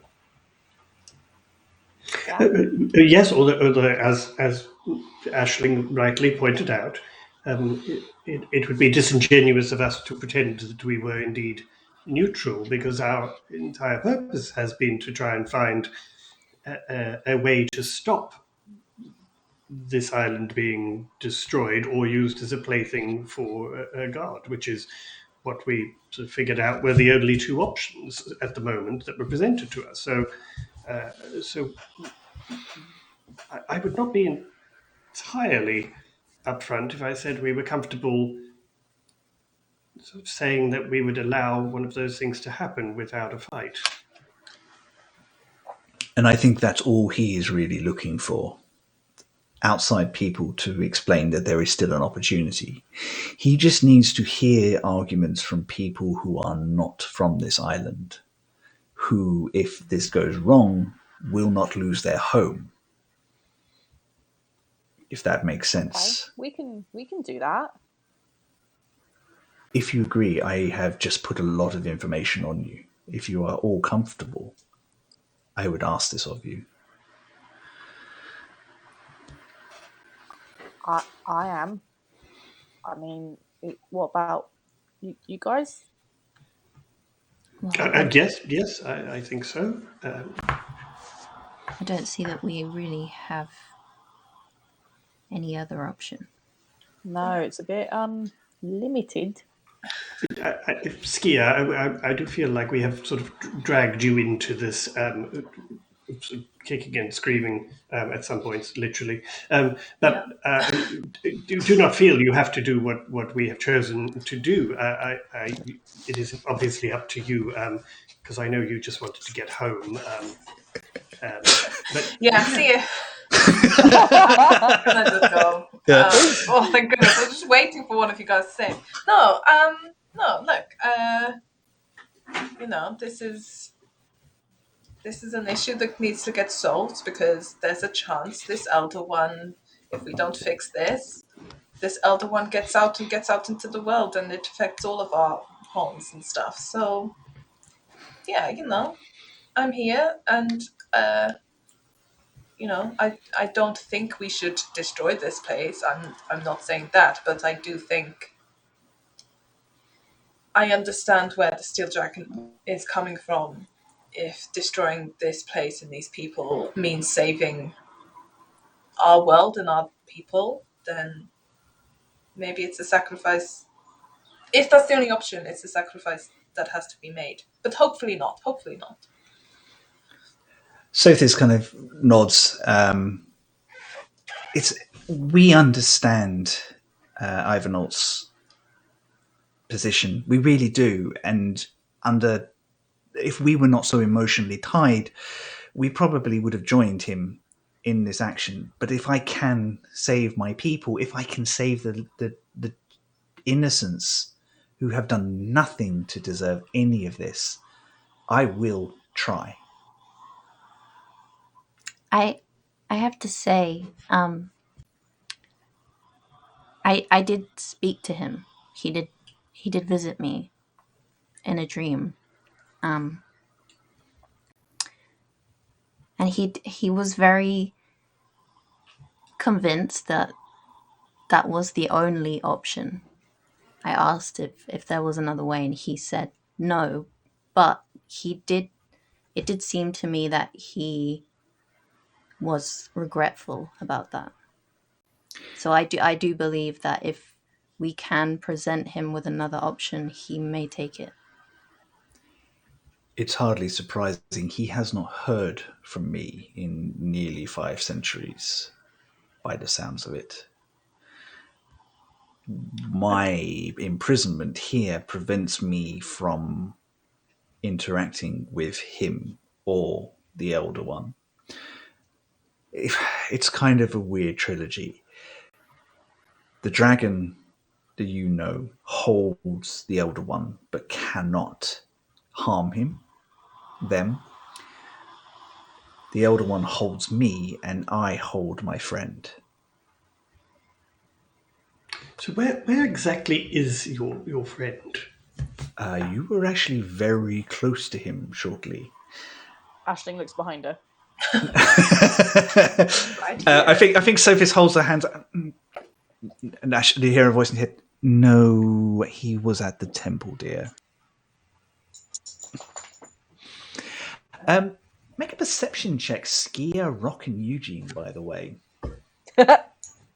Yeah, ain't gonna be Aisling. Aisling, don't bother. And perception. 24. 24. Nice. 18. 18. Damn. 8. Oh. Skia and Rock, I think, as Aisling kind of you're all used to Aisling kind of listening, and I think as you do, you almost out the corner of your eye, and I think as you turn, it's gone. There's almost like there's another figure standing over Aisling's shoulder, and then when you turn, they're gone. Do I notice that my team are looking at me weird? Well, Eugene's not. Don't we always? You can make an insight check on them, see how you do. Yeah, I'll do a quick little insight check. Just to see if they're looking at me weird. That's a 23. Oh yeah, Skia and Rock are both giving you a very strange look. Like they're trying to keep it on the down low, but they both kind of double took, and then now they're both kind of like, ooh. What? What is it? I don't know. I'm sure it's nothing. There's someone behind you. I just looked. Bloody not. I don't know. Oh, I see what this is. Oh, this is fun. Whoa. I think they can almost see me. Ask her if she can see what I'm doing right now. Skia, what do you see right now? When you look at her, nothing. I think when you turn your head, it looks like that figure. You kind of, as you snap back, it's almost like you can see them sticking their finger up at you. Skia sticks her finger up back. Like, hey, they're all right. Oh, I like this. This is fun. Oh let's stay in this dragon's head. This is great. Skia, you're seeing him. I mean, kind of. It's like a blur, and I have to like look away from you. But you know, it's. I think Sothis at this point is kind of getting this whole. Oh, that's the demon that's in my head. That explains. Yeah. Okay, right. Yeah. Sorry, I was getting distracted. Clearly, it's quite but cool that though. is Everyone, quite a this distracting is thing. Alabaster. This is everyone. That's quite cool. And usually, once they draw attention to it, I think you kind of try a couple of times, and then you just get this idea of that there's someone that you can't get details, but it's like there is definitely someone with Aisling. Anyway, I have a question to ask then. It will be easier to convince my my pseudo uncle if of this situation if we can say that there are forces who could help. Do any of you have people we could try and reach beyond our confines, who might be able to help us? Might be able to bring forces that could help us lay this creature low. How We would could try and reach contact the airship. I mean, do you mean mean, yeah, outside we of the definitely have island? people. The smoke and everything? Internally, externally, I'm not going to lie to you, Rock. We are quite desperate. Anything we can bring to the table would help at this point. But, Anyone you know with any sort of power or skill, any machines, weapons, if you've got an army up a sleeve, it's now the time to tell us. I mean, we haven't been able to find a way of sort of getting off the island, so I'm not entirely sure how we would contact many of those people. But someone did contact us. well, yes, I did have a visit. But Couldn't you do something like that? Oh, that's interesting. Between Sothis, Rock, and myself, maybe we can get messages out. Oh. Oh, what? Your telepathy. That's probably how your friend reached you. Oh, yes, I would imagine. Well, and a rather powerful spell, which had a bit of a knock-on effect. But yes, I mean, I'm more than happy to help and to try whatever we may. I mean, I do have a few friends I could call on. They're not exactly an army, but there are some people. It kind of, I guess, depends on how desperate exactly we are. Presently, our defenses are my father, maybe my uncle and his cult, and you four, and any able-bodied guards or rangers that I can find around the city, around the town before we go ahead. Sorry, I jumped ahead. Basically, I want to pull the innocents into the town and take this fight outside of it once the dragons are free. If we have any forces we can help defeat the Elder One or protect these people, we really should draw them in as quickly as we can. Well, the dragonfly's got to be near still, right? It's got to be near the island still. Well, I mean, we have no idea what sort of time is happening out there, so but I would imagine so. So maybe we could reach them. I'm sure we could. Well, we could certainly try. So mechanically, I think what we're going to be able to do is each of you can reach out to one person, either on the island that you've met or off the island, and send the message spell once, which is 25 words. So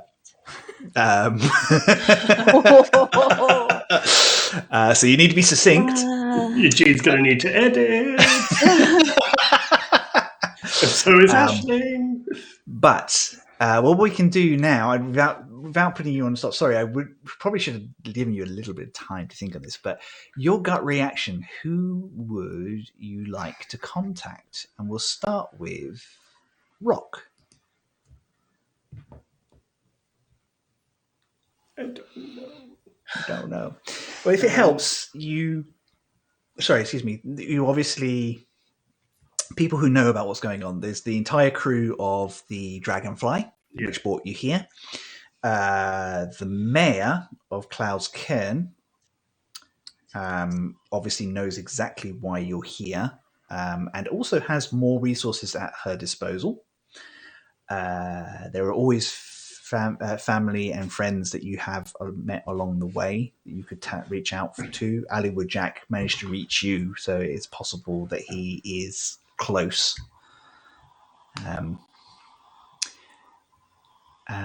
Or anybody else that you just want to go help.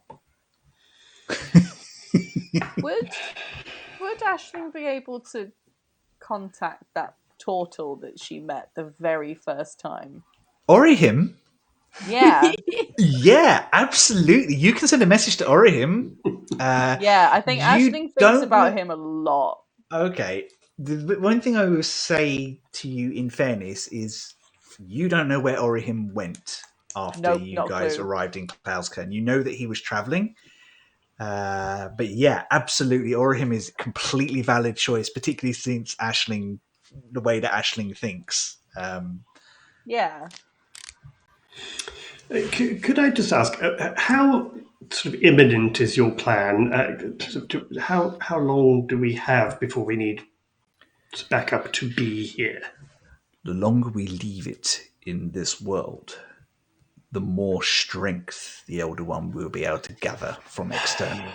Right. The harder it will be for us to hold on.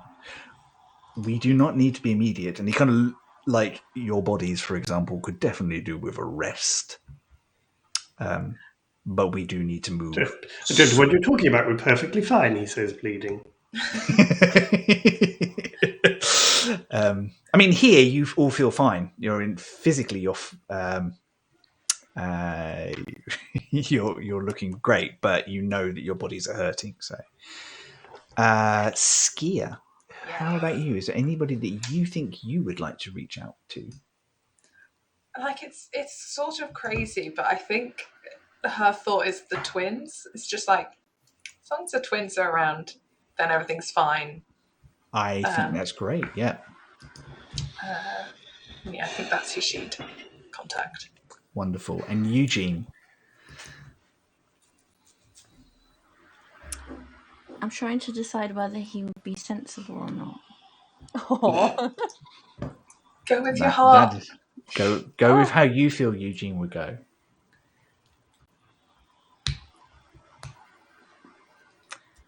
I think he'd call for Daddy. Aww. Sorry, I'm just going to have a moment. Yeah, I think that's perfect for Eugene.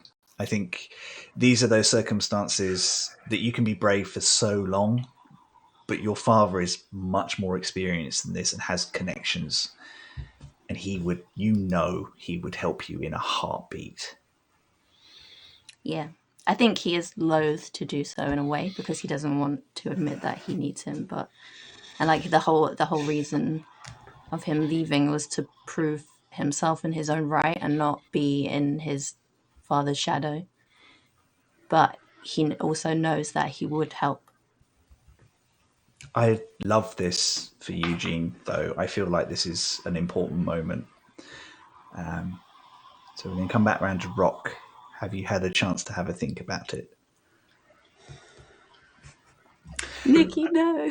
Nikki, that is perfectly right. Sometimes the brave thing to do is to ask for help.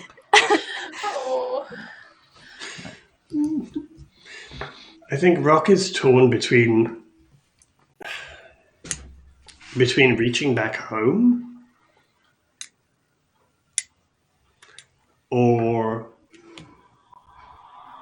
sort of more recent friends and family. At the end of the day, they are looking for people that can help you with this situation. Like, your instincts aside. Okay, so I think Rock would reach for Julie. Julie, amazing. Because also he knows that she could be in contact, or Ellie with Jack, either of those, because they could be in contact with each other. Amazing. But Julie has access to a number of people. So, in 25 words or less, Ashley, I think have a think about what you want to say to Orihim. Oh my god.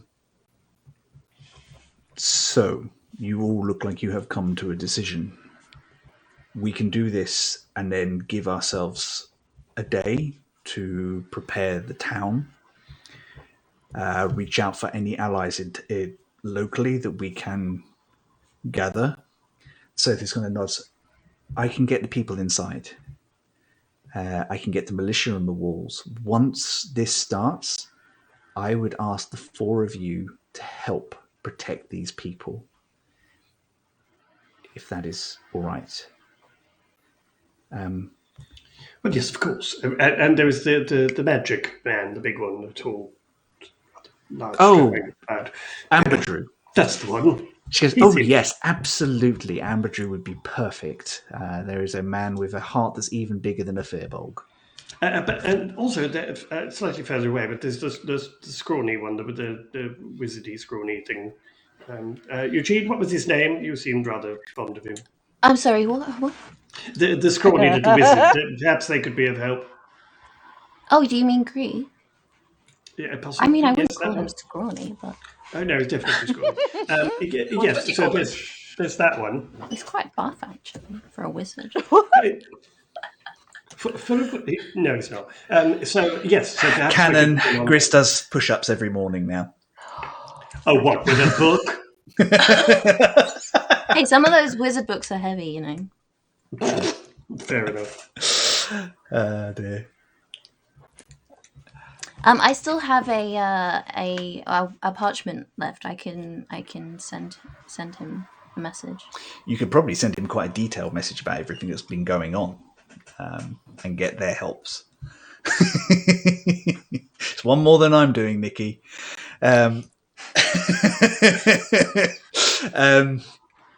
Yeah, so you could probably get all your detail on that one.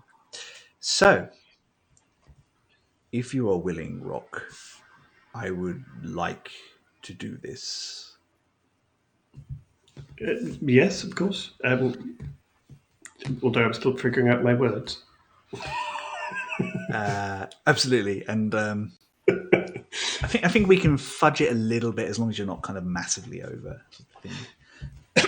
So, could I just ask, how are they to get here? Are we just asking them to kind of sail into the purple smoke? My thought is, once the spell and the chain between the three of us is broken, we will be returned to the material world properly, and they will be able to access this island.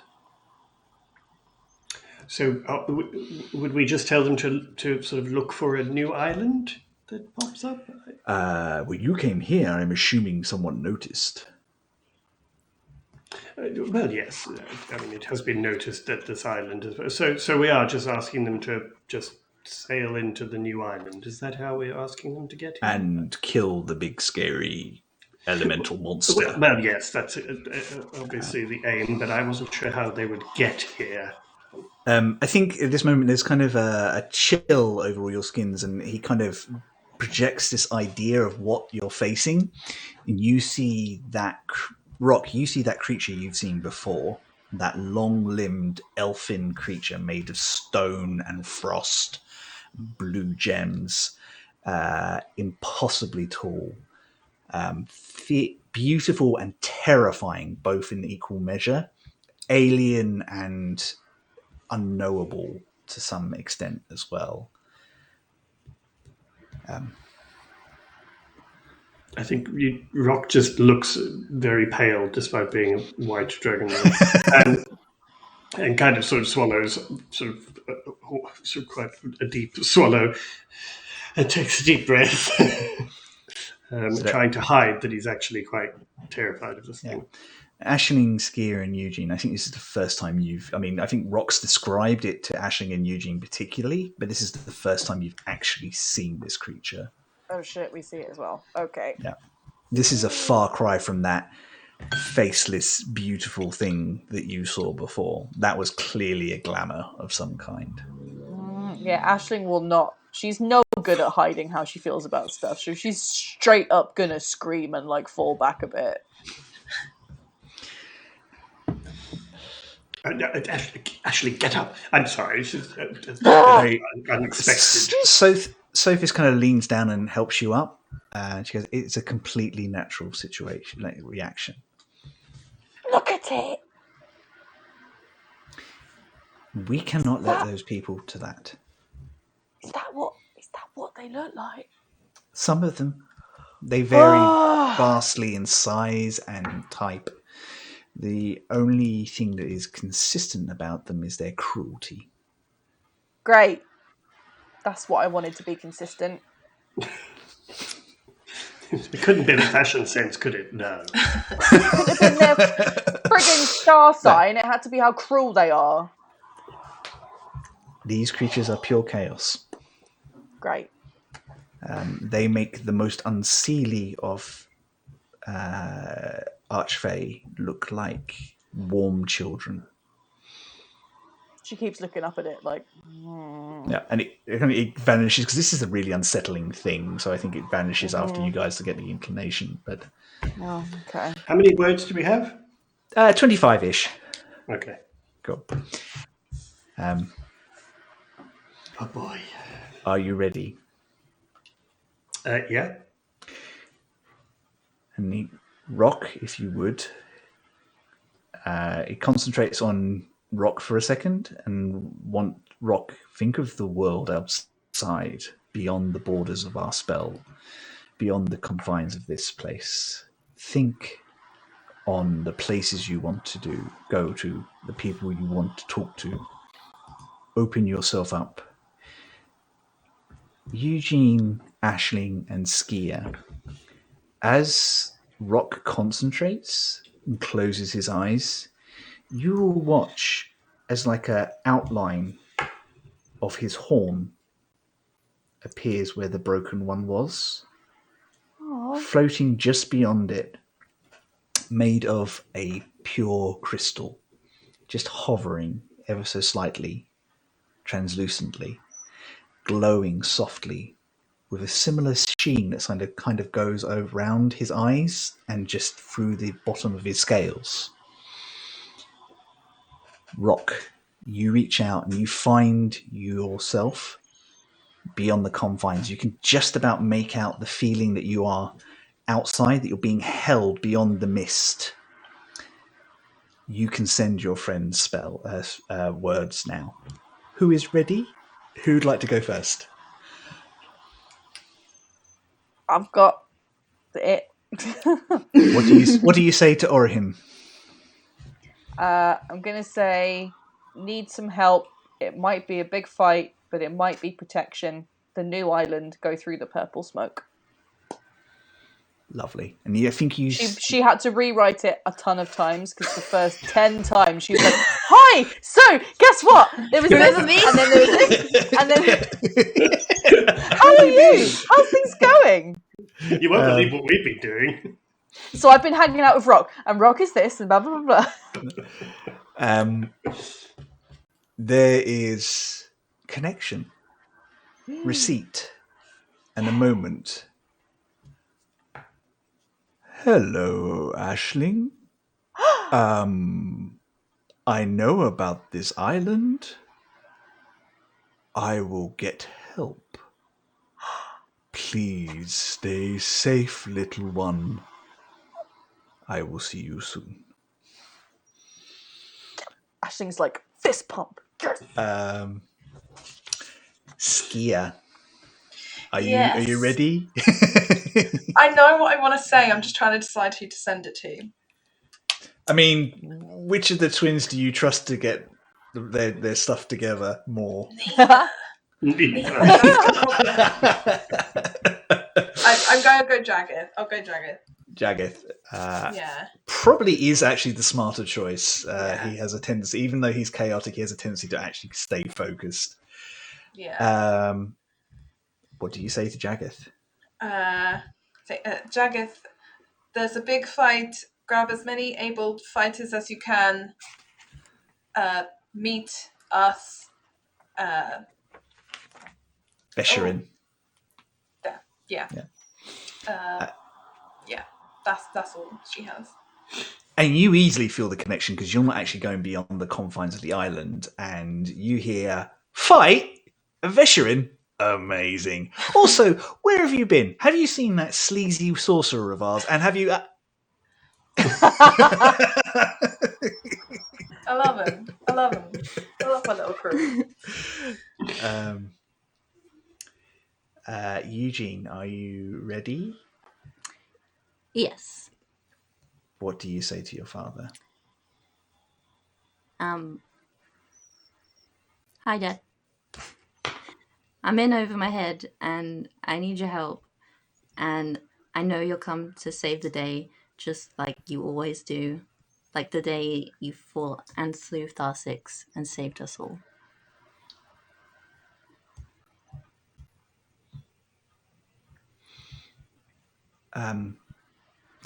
There's a moment, and then a different voice reaches yours.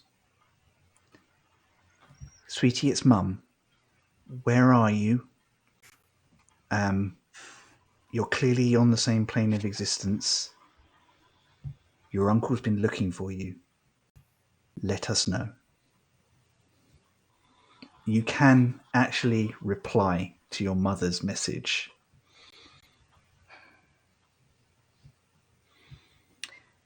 Okay. I just say, I'm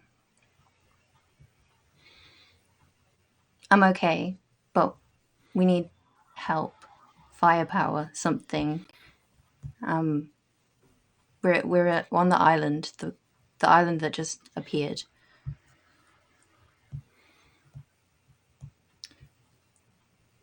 Then your father's voice on the original spell comes back. I'm coming, little one. I'm so proud of you.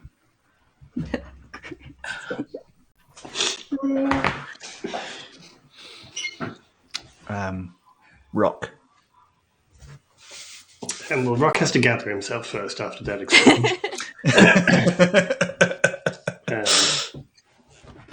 So yeah, Rock will reach out to Julie, I think. And Rock will say, darling, the time has come. I need you. We fight an AL. I kid you not. Come to the new island. Bring the carnival.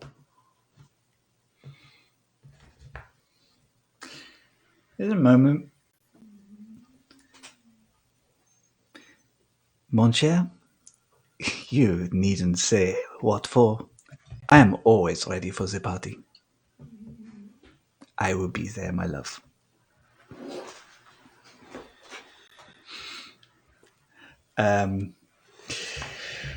Your message is delivered.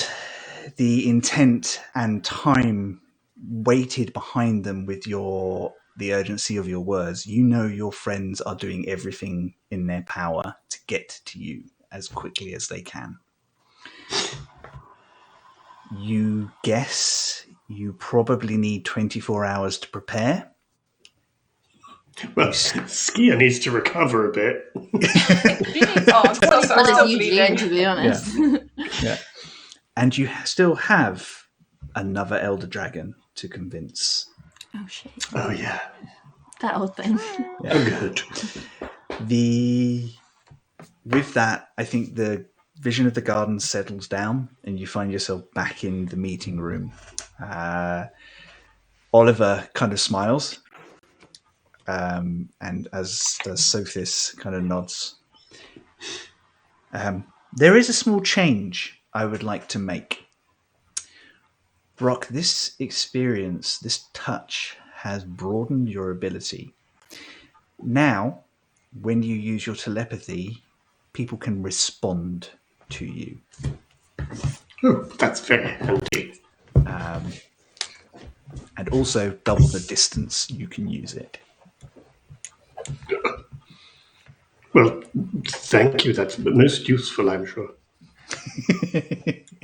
And you guys notice that there is this little bit of a crystal horn floating just behind where Rock has lost his true horn.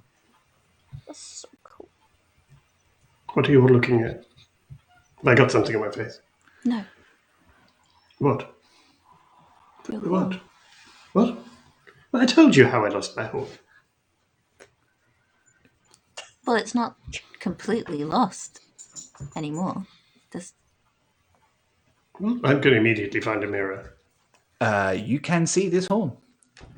This little tiny, and it looks like there's someone has split off your horn in a bit, and the end is still at the same height it used to be, just sitting there. Oh, well, that's unexpected. Okay.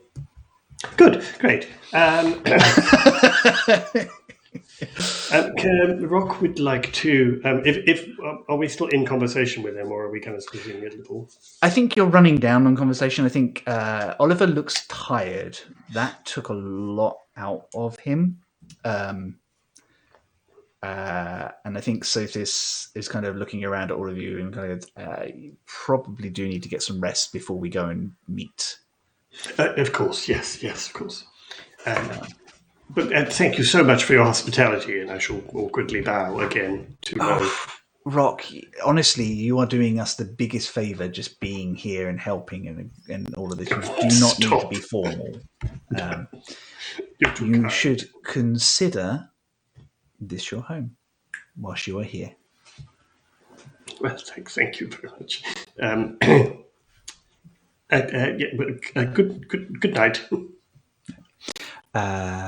If it is all right with you, the arranged meeting is within a few hours. So go and get some rest, refreshen, and we will gather here again once my father is ready to meet with my Ivanholt, was it? Ivanholt, yes. It's a good friendly name. Cool. As we sort of leave there to head to wherever we're heading, Rock would like to just go over and he's going to place his arm around Eugene. And just very quietly, so nobody else can hear, Rock's just going to lean down and say, I'm very proud of you. I know what it's like to have a family like that. But I'm very proud of you for asking for help. And I'm going to give his shoulder a little squeeze, and then I'm going to push him away and say, now, for goodness sake, clean up. You're looking a terrible mess. Eugene's going to get whiplash from all this, compliment and then, It is peak Rock, though. It is. Yeah, I think Eugene's kind of used to it by now. That's so cool. You guys can all take a short rest. Good. A long rest, I'm afraid you don't have time for in this particular instance. Can I just real quick, as IRL Charlie, I might need to just quickly take a couple of minutes to take Bulba out for a pee because she's whinging. Okay, yeah, that's no problem. Do you want to just camera off for a second? Yeah, and I'll be back in 2 minutes. Sorry, folks. No worries, not a problem. Pets come first. I do have a question. Are we going back to... I basically want to know if I could go to Estrie and be like, help me, fix me up, and then just fill him in on everything. You can do that. You get the impression that talking around what was said and things like that, that Sothis is probably going to reach out from here and create a similar situation to what you just had. Yeah, because I would tell them to reach out to the Dragonborn at the... What was her name? The one who was defending the other town. Riskarith. Riskarith? Yeah. And that kind of thing. So anybody that I can think of that could be of use in this battle. Well, I'm going to write the message. I have a magical parchment left. Lovely. So I will, before we rest, I will write a message to Greaves and just tell him basically what happened. And tell him to gather as many people as he can who can fight. And come and help us protect the town. Brilliant. I think you finish your letter, and once again this thing folds up the shape of a dragonfly and zips off through a window to deliver to your friend back at Grey Ore. So the four of you... So Skia, you managed to go and find Eastry. He is trying... he is having a bit of an argument with Oddbob, because apparently he's been trying to teach our Knoll friend to bet. Estrie, no, you can't. This is not the place for that, She said she was the ready, and I clearly thought that meant that she was ready. No, you can't. You keep getting us into trouble. When you do it to the twins, that's fine. But hey, I'm bleeding, and Duskgaze isn't here to fix me up. Will you help? Duty calls, going to bandage up a tiefling. Okay, thanks. And Feed she's just on like, it. We'll do it for buttons. There's no real coin involved. ignore him. It's fine. Don't. He talks rubbish. Odd Bob is like, there's definitely a scowl, like a very protective scowl, like, and he kind of wonders, so how'd it go? Was it exciting? To be honest with you, I didn't like the idea of people walking around my head. Yeah, I mean, I live with you quite a lot, and I don't think I'd want to be inside of there. So Rude but fair. yeah, it was really good. You know, there was a dragon. Contacted the twins. Well, Jaggeth. Hopefully they'll turn up and help because we're gonna go fight an AL. Wait, hang on. An AL. Yes. Now, my history's not brilliant, but I know that's not something you just lightly pick up and do. It's happening. You and I need a pay rise, just so you're aware of that. Yeah. After this, we're talking to our contractors about a pay rise. Yep. If we survive, we get a pay rise. Pay rise. And he wanders off and he kind of helps you. We've got a medicine kit with you and he bandages you up and things like that. So, cool. What are Rock and Eugene doing? Well, Brock is just kind of bandaging whatever he needs to, because he did take quite a bit of damage on that one and that previous fight, and is and just kind of straightening himself out, and then is probably pacing up and down, practicing with his rapier. Very quick question. Yep. Between our last fight where we saved her and this next thing, how long will have passed? I think overall, probably 3 or 4 hours. Okay. I think just not because, quite long enough for a long rest. No, that's fine. But basically, the my aid spell that I gave everybody, where they get 10 extra hit points if they heal that, is still in place. It's for 8 hours. Amazing. Yeah, no, absolutely fine. Keep that up. That's brilliant. So yeah, so Sweet. that means that your current hit points increased by 10. Fantastic. So, Aisling, are you doing anything in particular whilst you are doing your short rest? I think she's just sort of keeping to herself a bit. I think she's quite buzzed that she got back in touch with Orihim. But that's sort of balanced out with her feeling a bit shitty about all her attempts to help during that big fight failing. So she's kind of just like, but also. So she's just sort of sitting on. I missed where we are, so I'm assuming we're in beds and stuff. She's just like sitting. You have access to the whole house, so wherever you want to be. Okay. Obviously, you do still have your chambers for the time being if you want them. That's true. Yeah, I think she doesn't want to be by herself, so she's going to come hang out with whoever's sitting around. So you all are with your thoughts, probably close by for a little while. Sorry, is it possible to speak with Sothis? She's around, yeah. She after her and her father have a private conversation for a bit, and then she's milling around. She introduces herself to Odd Bob and Tur, and is listening to Tur's story when you come into the lounge. She smiles and says, Eugene, hi, how can I help? Well, I don't know if you can, but I was just wondering what you know about this knife. And he gets the knife from his hat and he shows it to her. And I know it belongs to the elder one, and he wanted it back. And I just wondered if there's any way that we can use it against him. or if we just need to keep it away from him. I am not a practitioner of magic like you. My mother wanted me to be a politician and take in her footsteps. Well, my dad wanted me to be a fighter, and it's not going to happen, as you can see. No, I know. We all take what we actually have rather than.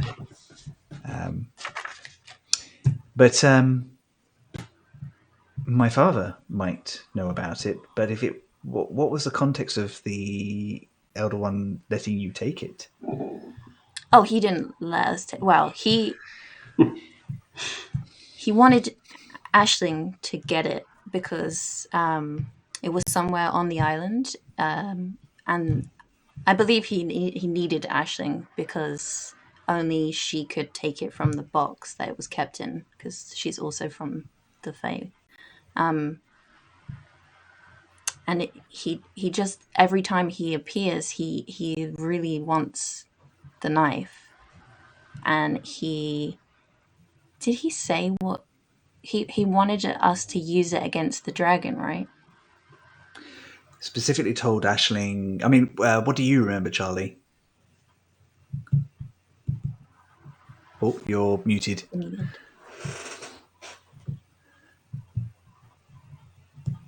Hello. Oh, it's all gone funny. Hang on. You're muted forever. Yeah, that's it. Done. You got to do sign language now. It won't unmute. It won't unmute. That's really weird. Did you want to drop out and come back in again quickly, Charlie? Whilst we come in and do that. New system. Who dis? That's so weird. I know. Can you?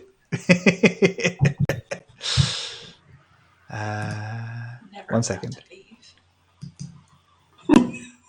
Never allowed to leave. That's it. We are playing here now forever. Yeah, Charlie left. And sorry about that, guys. Charlie's having a few technical difficulties. Maybe our new platform. I don't know. She kind of looks at it and goes, well, if it's meant to hurt dragons, I think perhaps I'd like to keep it away from my father. But it might be worth doing for... Try again, Charlie? Do I exist now? Yeah. That was very weird. I'm sorry, I muted because there's like a noise, and then I tried to hit the button and it would not unmute. It just decided to not. Fine. New technology, stuff's going to happen. It's all good.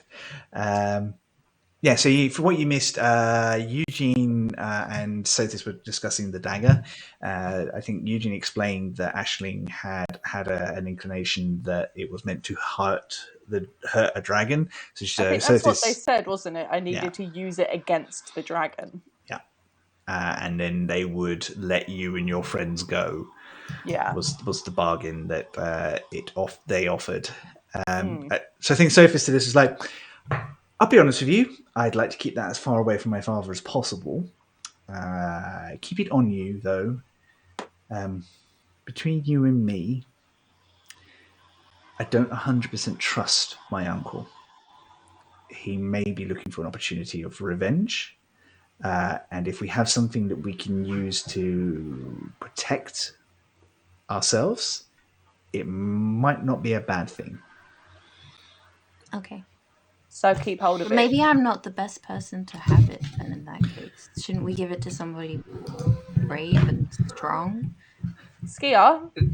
I think this Sophis just kind of reaches out and just kind of, it's just like, you may not be a martial warrior, Eugene, but you are braver and stronger than you even know. I would not trust anyone as much as you to keep hold of that dagger. I think the next session needs to be Eugene in therapy. After all of this stuff. Yeah. So I think time moves on. You all manage a short rest, heal up a little bit, spend any hit dice that you need to. And Sophis gathers you all back into the this time the lounge. She's brought in some extra chairs, so there's enough space for all of you. And she settles down. And she goes, "So this is going to be very similar to how we did before. We will be reaching out to the Steel Dragon and asking him to partake. No one can hurt each other under these circumstances, but be wary. You can give away things you don't necessarily intend to sometimes. Be honest, be true, and tell him what you have done to try and protect this island. Hopefully, we can bring this whole thing to a conclusion."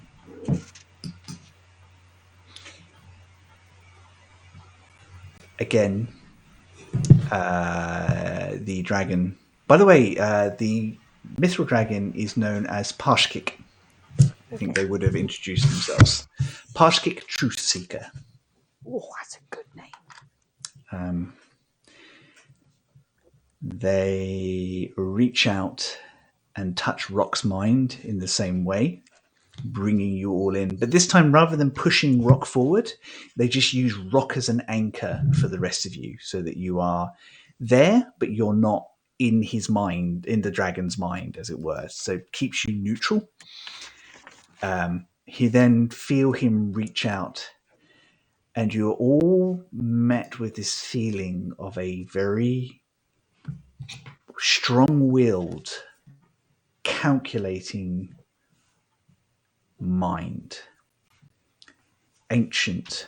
Whereas Parshkik is warm and full of emotion, this one is full of ideas and concepts and strategies. Whereas Parshkik is caring, this one is focused. You find yourselves in an ancient cavern. Blue and green gemstones protruding from various walls, glowing softly with internal light. You see hundreds of little tiny dragonoid figures crawling over these. Metallic kobolds, busy about their business, serving their draconic master. You see a horde that has long lost the memory of this place. Not made of gold and jewels, but weapons and machinery and practical metals that could be used to draw in and build weapons of war or mechanical vehicles or anything to kind of progress. Whereas most dragons, you know, favor wealth. Sitting on top of this is a sleek, burly form of a dragon. Not as big as Parshkik, but just as intimidating. Long, sharp shards like swords protrude out from the face, which is much more snubbed, with deep cat-like eyes and a cunning intelligence that skips over all of you. Whereas Parshkik has his huge, elegant wings, this one has metallic sword-like protrusions, bladed all the way back, as dangerous as they are useful for flight. The scales look hard, almost impossible to break. And then with one deep voice, I am a Revenant, the Evershield. I welcome you all to where I once lay. I will hear your petition, and I will judge it based on what you tell me. And that is a great place for us to leave it tonight. Oh, No pressure. we've got time to write our speeches. Oh boy.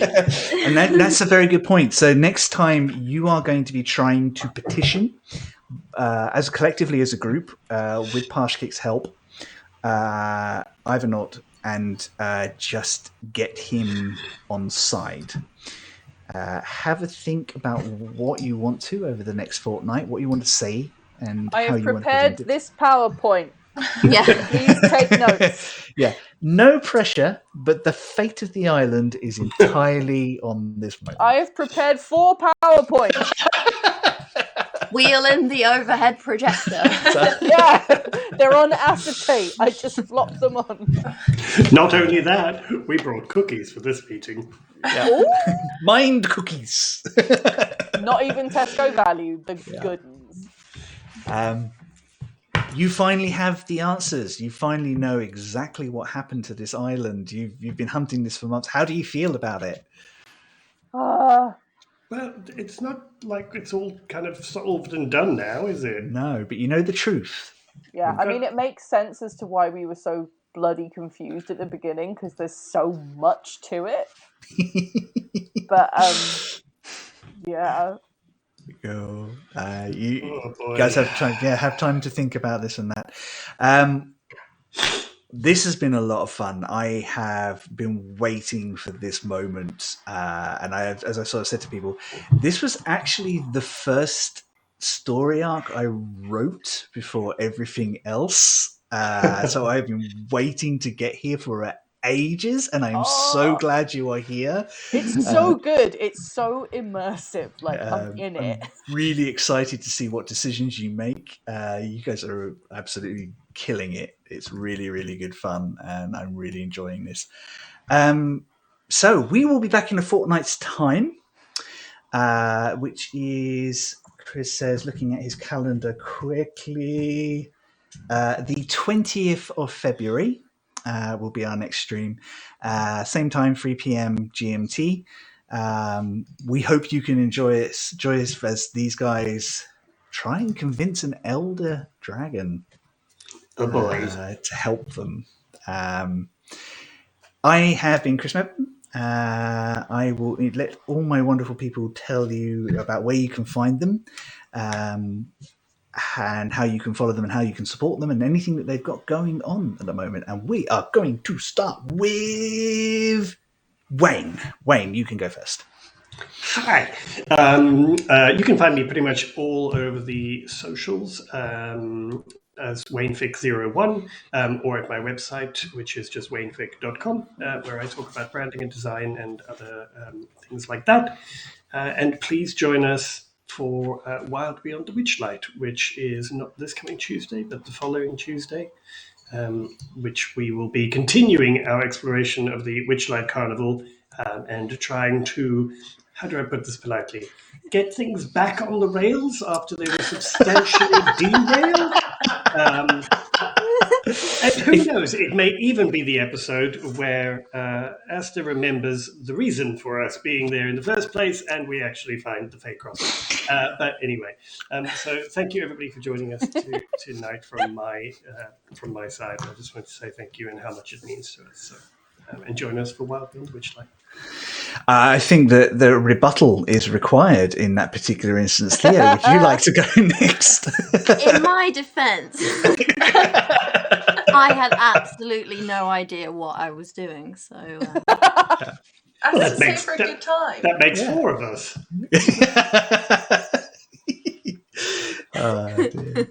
Where can we find you, Theo? You what can you up to? find me on the internet most places at theoblue.jpg or on my website theoblueillustration.com. My Patreon is back this month, and our theme this month is Year of the Tiger, so I get to draw lots of big cats, which I'm very excited about. And my Etsy store will be reopening this week as well, so you can get amazing, wonderful t-shirts like this one, so handsomely modelled by Chris. Thank you very much. Cool. Our lovely Aisling. Charlie, what's going on? I think you have some big news. Well, yeah, you can find all my stuff at charlievince.com. Some of you may already know, but I've recently been picked up by an agent, a literary agent in the US, which is awesome. So hopefully lots more exciting publishing news out and about. I have a bunch of ones that I want to get out in the world. Some of them I really want to get out into the world, so keep an eye out on my stuff for that. I've got a newsletter as well. Link is on my website, and I've still got some stuff at discount in my shop too at the moment. So that's all my stuff. Fantastic. Thank you so much. And Michelle, who has managed to agree to join us for another episode of this chaos. Can you believe it? You can't get rid of me. Steve's No, just we're just holding going on to to keep everyone. eking it out so that we have to keep Michelle. I won't leave. You can't make me. No, I love it. It's great. You can find me Feline Trickster on like Twitter, Instagram, all of that good stuff. I have an Etsy with some prints if you're after anything like that. But you can also catch me on Wicked Game, where I play more D&D. We're wrapping up our campaign over the next couple of weeks, and it's kind of stressful. So come see me there, I guess. I was stressed just Go and watching give them- it, so I can't imagine how stressful it was for you. Yeah. I'm Please, still please go and stressed. give them Watching it. moral support. They really need it. It's all gone a bit sideways in the best possible way. Oh my god. So, Hey, does everyone want to just it's not really spoilers, but rangers and animal companions. Just go read up what happens to animal companions if anything happens to that ranger. Oh or don't save yourself the Don't. trauma.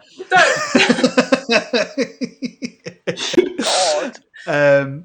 I'm Chris Mepham. You can find me at Chris Mepham Art and at Chris Mepham RPG on Instagram and Twitter, respectively. A couple of bits around the stream. Obviously, come and find us. We are at Some Other Heroes wherever your media is socialed.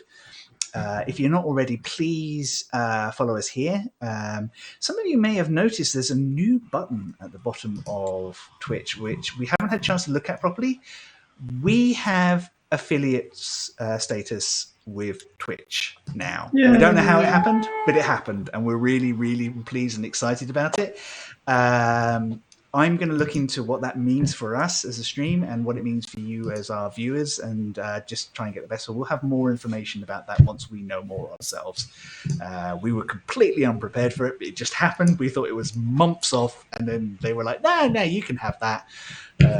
So I'm kind of going, what?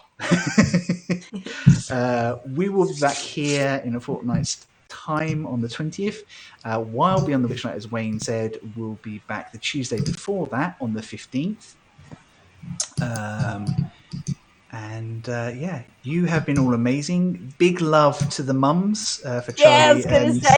Charlie and Colin's Hi, mum. Mum. Love Hi, you, Charlie's Mum. mum. Hi, Charlie's Colleen's mum. mum. Love you, Hi, Colleen's mums. mum. Much love to you all. We really do appreciate all the time you spend with us. We love doing this for you, and it's so much fun.